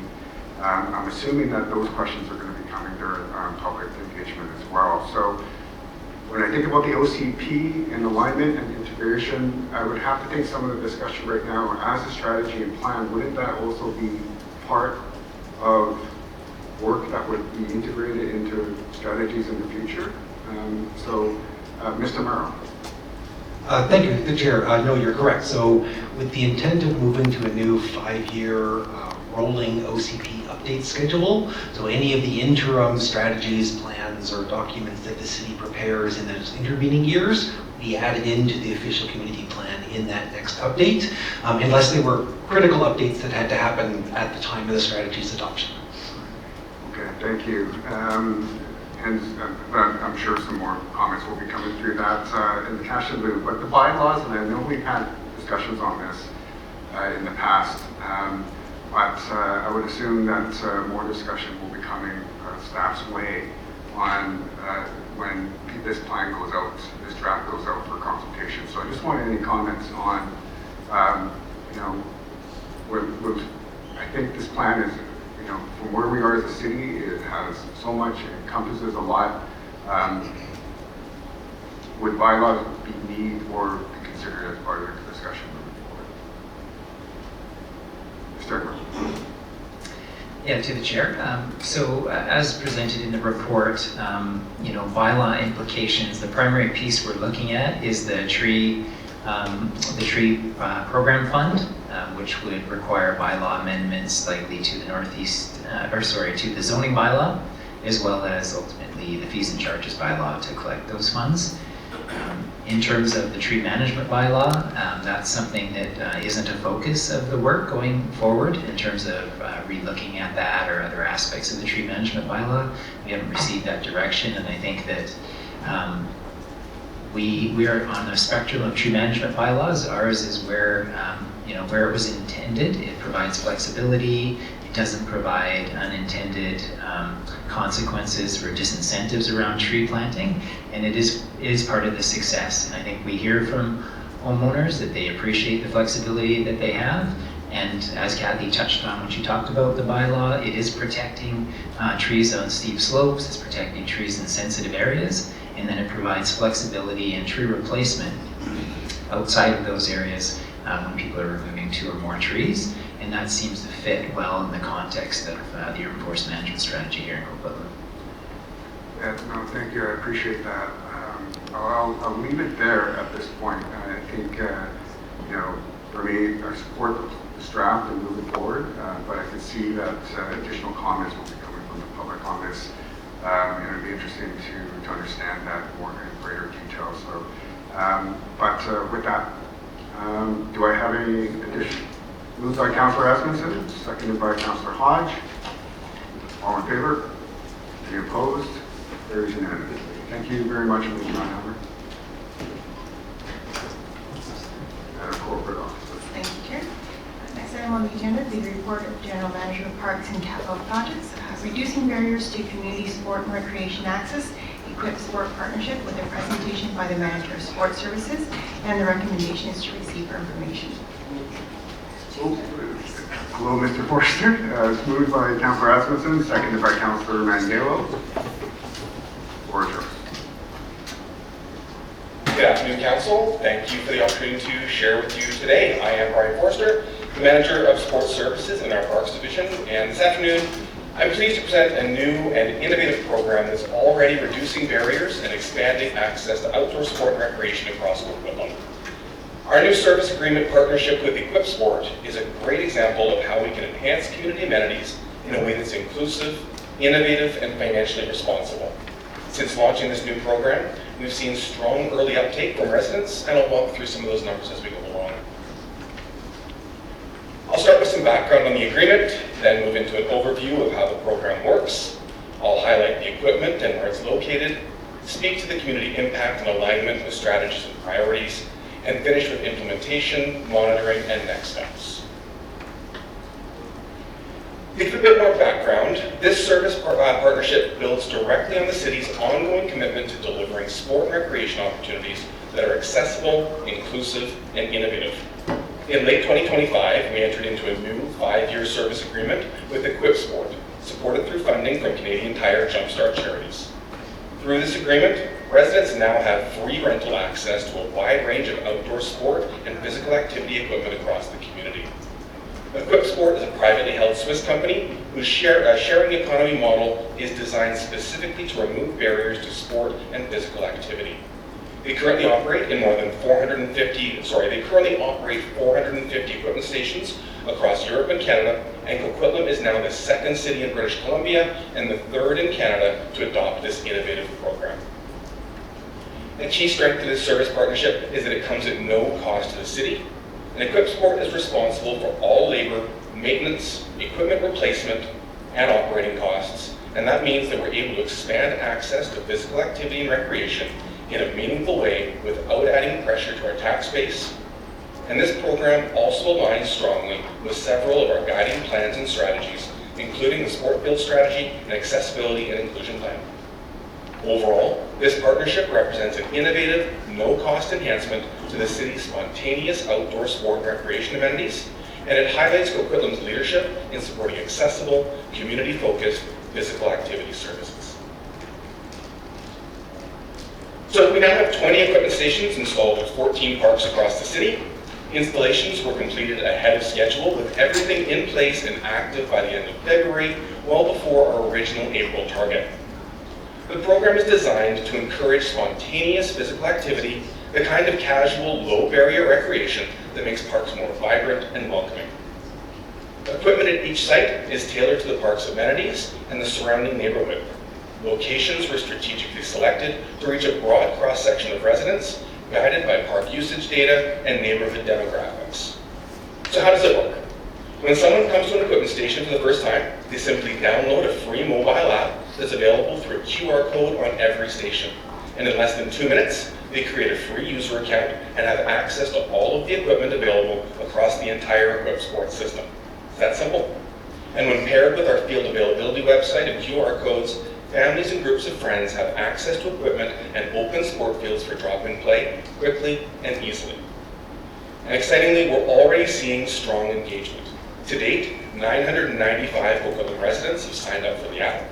1,980 rental sessions have taken place since launch, and the average time for each rental is 30 minutes. The equipment covers a wide range of activities, including table tennis, basketball, soccer, football, rugby, disc golf, flying disc, currently referred to as frisbee, and fitness items like jump ropes and light weights. Some locations also offer volleyball and foosball.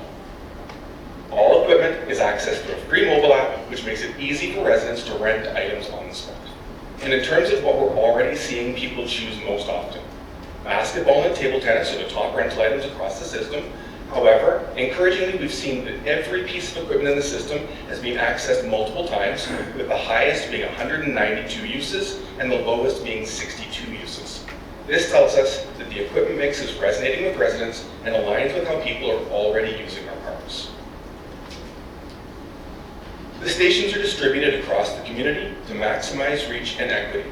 They're located in established neighborhoods like Blue Mountain, Como Lake, Cottonwood, Mundy, and the Victoria Park area, as well as in growing areas around Burke Mountain Pioneer Park and Sheffield Park. Town Centre Park also has multiple stations to support the high volume and diversity of visitors. Each location offers equipment that complements how people already use those spaces. And we're seeing clear patterns in where people are already borrowing equipment most often. The top park locations so far are Victoria Park with basketball, Cottonwood Park with basketball, Town Centre Park with table tennis, and the recently revitalized Norm Staff Park with basketball. These early trends will help guide future adjustments or expansions as we move forward. This program directly supports enhanced accessibility and inclusion by removing cost as a barrier. It encourages spontaneous, low-barrier physical activity for children, youth, adults, and families, and it also strengthens our outdoor recreation network without adding operating costs. The partnership reflects an innovative approach to service enhancement, and as an early adopter of this model, Coquitlam is demonstrating leadership in leveraging external partnerships to expand community benefit at no cost to the taxpayer. This initiative supports the sport field strategy, especially spontaneous play and reducing barriers, the accessibility and inclusion plan by expanding access to sport and recreation, and the city's broader goals around EDI and community well-being. All 20 stations are already active and in use, and staff and equip sport are monitoring usage and community feedback, and we can adjust equipment or locations as needed. Our communications team will continue to highlight the program as we move into the spring and summer, when we expect to see natural increases. But by the early numbers, with nearly 1,000 app signups and almost 2,000 rental sessions, we're seeing that the residents are already engaging with the stations organically and that the program is meeting a real community need. As we continue to monitor usage patterns across the city, we can consider future station additions and adjustments, including potential location changes or equipment updates. To close, this innovative service partnership is a meaningful, forward-looking enhancement to our outdoor recreation system. It expands free access to sport and physical activity across the city, supports the sport field strategy and accessibility and inclusion plan, and delivers broad community benefit at no cost to the city. With installation complete and strong early usage, this is a timely opportunity to highlight Coquitlam's leadership in championing innovative, accessible, and community-focused recreation solutions. We'll continue to monitor and refine the program to ensure it remains as a beneficial and valued part of our park system. Thank you for your time today, and I'd be happy to take any questions. Thank you very much, Mr. Marther. We have a number of questions already lined up. I'll start off with Councillor Marsden, then Towner. Thanks, Brent. This looks really cool. Several years ago, we had a program in our parks where we could have the ability to pick up equipment, utilize it for free. I know when I was on the Health and Communities Committee, Fraser Health was looking to fund that as well. The main difference from that program and this one appears to be the QR codes and the access to membership. Or is that fundamentally what the difference is? Through the chair, Councilor Marsden, yes, those were also generally wide open. So not only were they providing equipment that were being stocked by city staff, but it was also allowing community members to drop both beneficial and non-beneficial equipment into them, which also increased some of the operating costs in the city. So it's a more controlled environment, but it is also providing more targeted equipment specific to the neighborhood and the demographics. Okay. Slide 5 showed where we're laid out in terms of where there are the 20 locations currently. So we can move back to slide 5 if you could, please. South of Austin. South of Austin is long been an area that is bereft of parks. We've done some work in that area. Do we have anything with regards to sport courts at all in that area that we might be able to introduce one of these like now? Again, the Southwest has been a challenge, and this map just points out right off the top. So am I to read from that A, we don't have any sports courts or any fields that could benefit from any of this equipment? Or can we quickly realign somebody or put a 21st or 22nd down there and have the people that are living in that part of the city have access to this? Looks like a great program. Thank you. Yeah, so that is part of the conversations that we're having with Equip Sport. In the early stages, we started with 20. We have the ability to continue to expand and to adjust and move them as we see necessary. Their usage demographics showed that these 20 were the most likely to have immediate impact. And as we move forward, we are going to look to see if we can expand. And that, you're right, is a primary consideration. Okay. My concern in that pocket down south of Austin is it is a continuation of what many people that live in that area feel is that, what about us? So I would ask very adamantly that we look to rectify that in the immediate term, not 6 months from now, but let's get that rectified now. There's a lot of people that live down in that area. They go to the parks, whether it be frisbees, whether it be soccer ball, whatever. Maybe it's not basketball, but again, what's there that we can expand it down there? I think that makes good sense. And my last question on this, again, it requires a sign-up code, the QR. So what about the young family whose kid's gone to the park and they don't have a phone? Is there a method in which they can access this? Again, they could be lower socioeconomic and they don't have a phone. Not every kid in the family has a phone, or they choose not to give their child a phone when they're 10 years old. That's a good choice. How would they get access to this? It is currently limited to phone or other mobile device-based app access. It is one of the things that we have spoken with Quiz Board about looking to see, is there a way for them to expand their ability to access through different means? They are looking at that. And right now, as a relatively new and emerging company, they're looking to hone in where their area of expertise is and then look to expand and to grow their ability to increase that use and accessibility as they grow. But they have been quite strategic in staying limited to their areas of expertise, which currently is where they're at. Okay. So they're a new company, they're doing this, that's great. How are they monetizing it? Yeah, so they are a subsidiary of a larger company, and this is sort of their social benefit program. So we haven't gone into details of exactly what their long-term monetization plan is, but right now they're focused on expanding and looking to increase the number of stations across the country. So I imagine that there is likely an upside growth opportunity that they'll be looking at. Okay. That would be the last piece I would say. Let's ask that question. What is that long-term play here to ensure that, again, on the surface this looks great. They are gathering data. Are they in turn selling that data? That member information, they've joined up, they've signed up. Is there a piece there?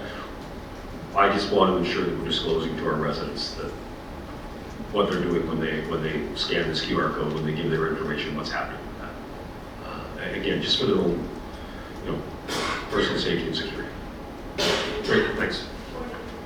Point of information, Councilman Dale. Yeah, so it's being funded by Jumpstart Canada. So the company is out of Switzerland, and they're expanding into 10 countries now. And in every country, they're looking for local partners. And for Canada so far, all of them, including Vancouver, we just came on, so being funded by Jumpstart Canada. That's why I do provide. Thanks. Okay. Councilor Towner and then John. Thank you, Chair Kim. Thank you for your presentation and for the report, Mr. Forrester. I also noticed the lack of dots south of Austin, so I'm really pleased to hear that it will be expanding and hopefully down into that southern end of our city as well. But I just want to give commendations to staff who facilitated getting this here. I mean, we're the second city in BC and third in Canada to have this, and it's social good. I believe in social good. I think it's good to have this here in our city. But the reason I pushed my button is I wanted to share just a little story. I was up at Como Lake Park maybe 2 weeks ago for a run, and I stopped to take a picture of the machine because I was going to do a post or something. I don't know. I was take pictures of stuff when I'm out and about. And anyways, a woman who was there asked me, "Oh, you like it too, eh?" And then we just kind of got into a conversation. She had no idea who I was. But she told me that she's a single mom, lives in a basement suite near Como Lake Park, and that her kids were driving her crazy, not much to do. They can't use the backyard because of the terms of their living arrangements. And those two sons of hers are now addicted to the ping pong, table tennis. And she was just saying how much they had fun, going to the park, something they couldn't do before, something not open to them. And we chatted for maybe 3 minutes. So I just wanted to share the real life story. And I read the paragraph here about the goals of it are to facilitate increased spontaneous play, reduce barriers, expand access to sport and recreation opportunities for children and the broader community. So just by happenstance, by me being seen taking that picture, I had a real life conversation with someone who these machines are making a difference. So I just wanted to share that. And one of the last paragraphs in the report is about communications and civic engagement, continuing to highlight this program. Let's keep highlighting it and keep getting it out there so more and more families like this are aware that it's at the parks. Thank you. Councilor Towner, Councilor Johnnick, then Mendel. Yeah, it's a great partnership. I think the community will love it. Would love, again, to see more of that investment south of Austin, as has been highlighted.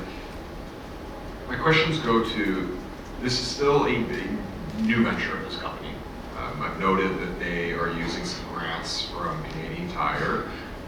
Should they pull out, I assume part of the contract that we have is they will be responsible for also the removal of all boxes. It will not just be left for us to then. With Chair and Councillor John, yes, that's correct. They are responsible for it. And in terms of actual maintenance of the monitoring, we've had challenges in the past around vandalism of property that belongs to other private entities, government entities, and in some cases it's been like pulling teeth to get the often graffiti removed. Are they going to be regularly monitoring these things? Is there an expected timeline that should there be a box that is defaced, that they have 48 hours to clean? Do we have that in the contract as well? So we don't have specific times, but we do have the expectation that it will be kept in a reasonable and usable state at all times. They do have local staff that are through the parks on a weekly basis, and they have a very vested interest in keeping these in very good shape because they are looking to expand their services. Perfect. Thank you. Thank you. Councilor Mandel. Thank you. I want to thank staff for the great work that you did in your responsiveness to Equip Sport. I first met Charmaine Crooks, who is the representative for Canada, and connected her with staff right away, and you jumped on it, and now here we are. Now, this is a very, very exciting program, and as you mentioned, Ottawa was first, and then Surrey, then ourselves. Vancouver just came on board last week, and this has been really going well around all the countries, around the 10 countries. I watched online when we went live, and people were making comments, and people were like, oh, this is not going to last, or people are going to steal the balls. But that's why they're doing the QR code, so that people have that sense of responsibility to say you logged on to get the tools or the balls or whatever tools it is, and you put it back because you pretty much logged in, right? So it's been working great in that way. So, and just wanted to also pass that the team at Equip Sport was saying the staff at Coquitlam was amazing to work with, and they absolutely loved it. So thank you for making our city be receptive to this, and for continuing to make sure that we do the best for our community. And the other thing too is they're so responsive, because during our sports and recreation meeting, the disc golf folks came to present, and I told them about this program, and they're like, oh, we would love to have one in Manipac. We gave them the email, they emailed, and this disc golf is there now, and we are in Manipac as well. So yeah, they're quite responsive and great partnership. So let's continue to just serve our community. So thank you so much. Oh, that's great news. Thank you very much, Councilor Mandel. There are no other speakers, so I'll just add in that I agree and echo the words of my colleagues. This is fantastic, and to make sport more accessible to all. But I will reinforce the comment just regarding south of Austin as well. Now look at a couple of parks there. I think there's strong consideration for that as soon as possible. All right. Thank you very much, Mr. Forster. I think it was moved and seconded. All in favor? Any opposed? Carried unanimously. Thank you very much, Madam Corporate Officer. Thank you, Chair. Next item on the agenda is report of the General Manager of Corporate Services. Hello, my name is James Bobick, and I am a founding member of the Wonders Tree Fellowship, also a member of the Tri-Cities Urban Forest Working Group, and we're here at Coquitlam City Council today. We've just listened to the initial urban forestry tree management strategy put forward by the staff to the council members, and we're here to make our comments or talk about our observations of what we saw today. And it's an initial draft, but we did see some encouraging signs. We like what we heard about the very robust tree planting program that they want to put into place. where they're talking about 5,000 to 7,000 trees per year to be planted, which we think is terrific. We know that with so much urban development, so much pressure happening in our communities, that planting trees, but also retaining trees is incredibly important right now. So one of the things, though, that I have to say, we were a little bit disappointed in, though, was the lack of addressing older tree bylaws, protected tree bylaws that were originally put in place in 2010, I believe. And of course, looking at 16 years down the road, we do believe that those bylaws need to be updated. And one of the biggest concerns about those tree bylaws is the allowance of 2 trees per year on a residential property to be cut without arborist reports, without basically giving proper reasons why those trees need to be removed. And when you consider that the 50 to 60% of trees within the urban containment boundary are on private land and residential land, we think that those strong tree bylaws are really, really important to retaining trees, the mature trees. Other thing worth noting is with mature trees is that we like to talk about the 50-year rule. And that is that when a tree reaches 50 years of age, you're maximizing all of these services that we need so much in our urban environments. Purification of our air, stormwater management, sequestration of carbon dioxide, and of course the heat island effect. And as we know, climate's changing, summers are getting warmer and hotter, and we do need those big canopy trees to protect us. So the other thing, the one more thing I would say as well, is that we were looking for tree canopy targets, designated targets, to ensure that every neighborhood in Coquitlam has 30% canopy coverage or greater.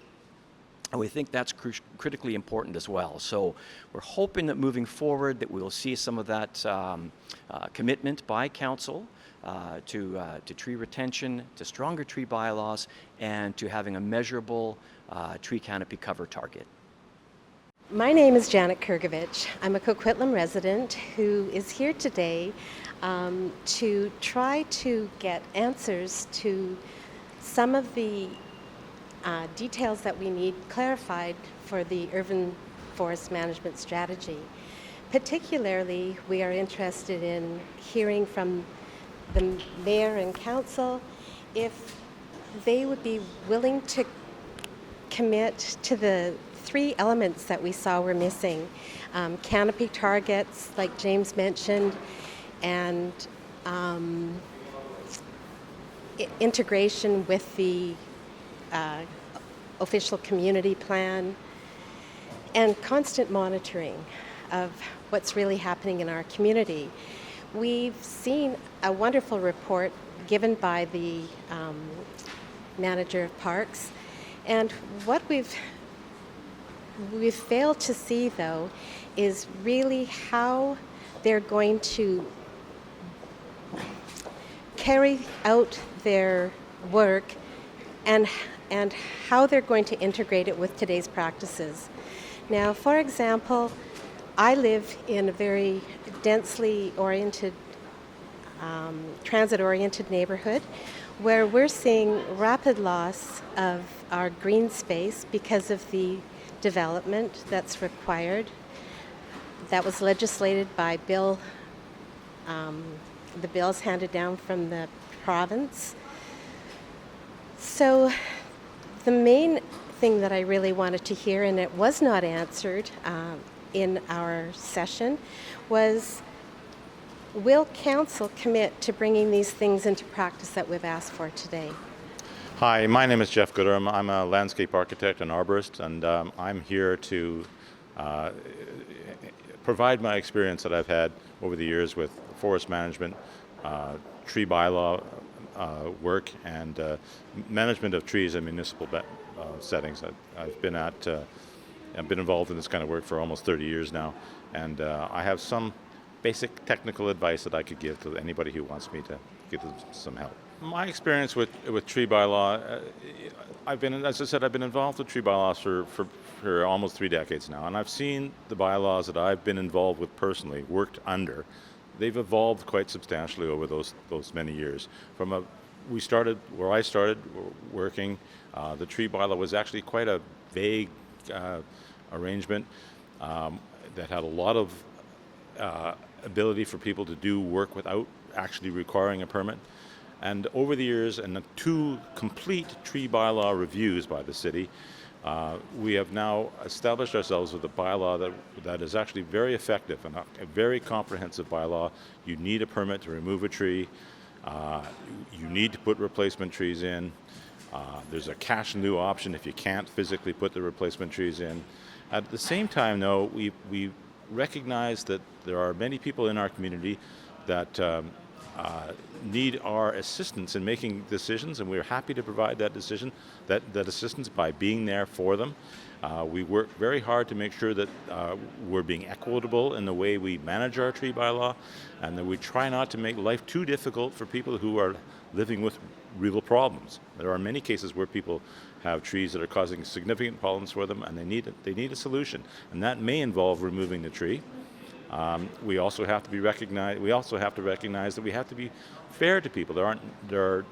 Managing trees on your property, especially big trees, can be very expensive, and we don't want to add an unnecessary level of expense to our homeowners when they're trying to deal with these problems on their property. So over the years, I think we've worked out a system that or a bylaw that's fair and equitable and reasonable in the way we apply it to people. What I find with what I saw today was a presentation on the urban forest management strategy, which I thought was actually quite good, and they had lots of very good points. And I'm very, very impressed by the level of community involvement that Coquitlam seems to have. It's a huge chunk of the problem, and a huge chunk of trying to get to the goals they want to achieve, having good community involvement. They're already planting many, many trees purely through a strong community involvement program. What I think is missing is a way for the city to manage the removals and required replacement trees through a strong tree bylaw. And I think the fact that you're allowed to remove 2 trees per year without a permit is a significant gap in the way that the city can manage trees on private property. If it's a homeowner wanting to remove a tree on their property, they are not, and as I was saying, the equability and reasonableness of, we don't require, for example, that the homeowner appear at our counter with an application accompanied by an arborist report. We are able to accept applications, and one of the staff of the city will go out and look at the tree and make some decision based on what they see and conversation with the homeowner to understand what their problems are having, and try to work out a reasonable way, hopefully to retain the tree, or if necessary, grant the approval to remove the tree with the replacement tree required, and try to keep that as a solution that works for both the city and the homeowner in an equitable kind of way. So we try to, and the other thing we don't do is require an application fee with the permit application. If we decide to give them a permit, then we will charge them for the permit. But they can make the application for free, and they'll have the benefit of our advice on their property for free if they want it. And as I said, we don't require an expensive arborist report at the outset of the whole process. We may, if we can't understand or come to a simple conclusion about what needs to be done, we may then ask for an arborist report, but that's not a requirement for an application. In our experience, the tree bylaw has not been hampered by the fact that people do things outside the bylaw. They don't very often poison trees. They don't very often cut them down on weekends when we're not around. I think the residents of our community understand that we will treat them in a reasonable way, and they will come to us before they make those kinds of decisions. That doesn't mean it doesn't happen on occasion, and we have provisions in the bylaw, fines and other forms of policing that will allow us to deal with these situations when they occur. But in our experience, it's been very rare.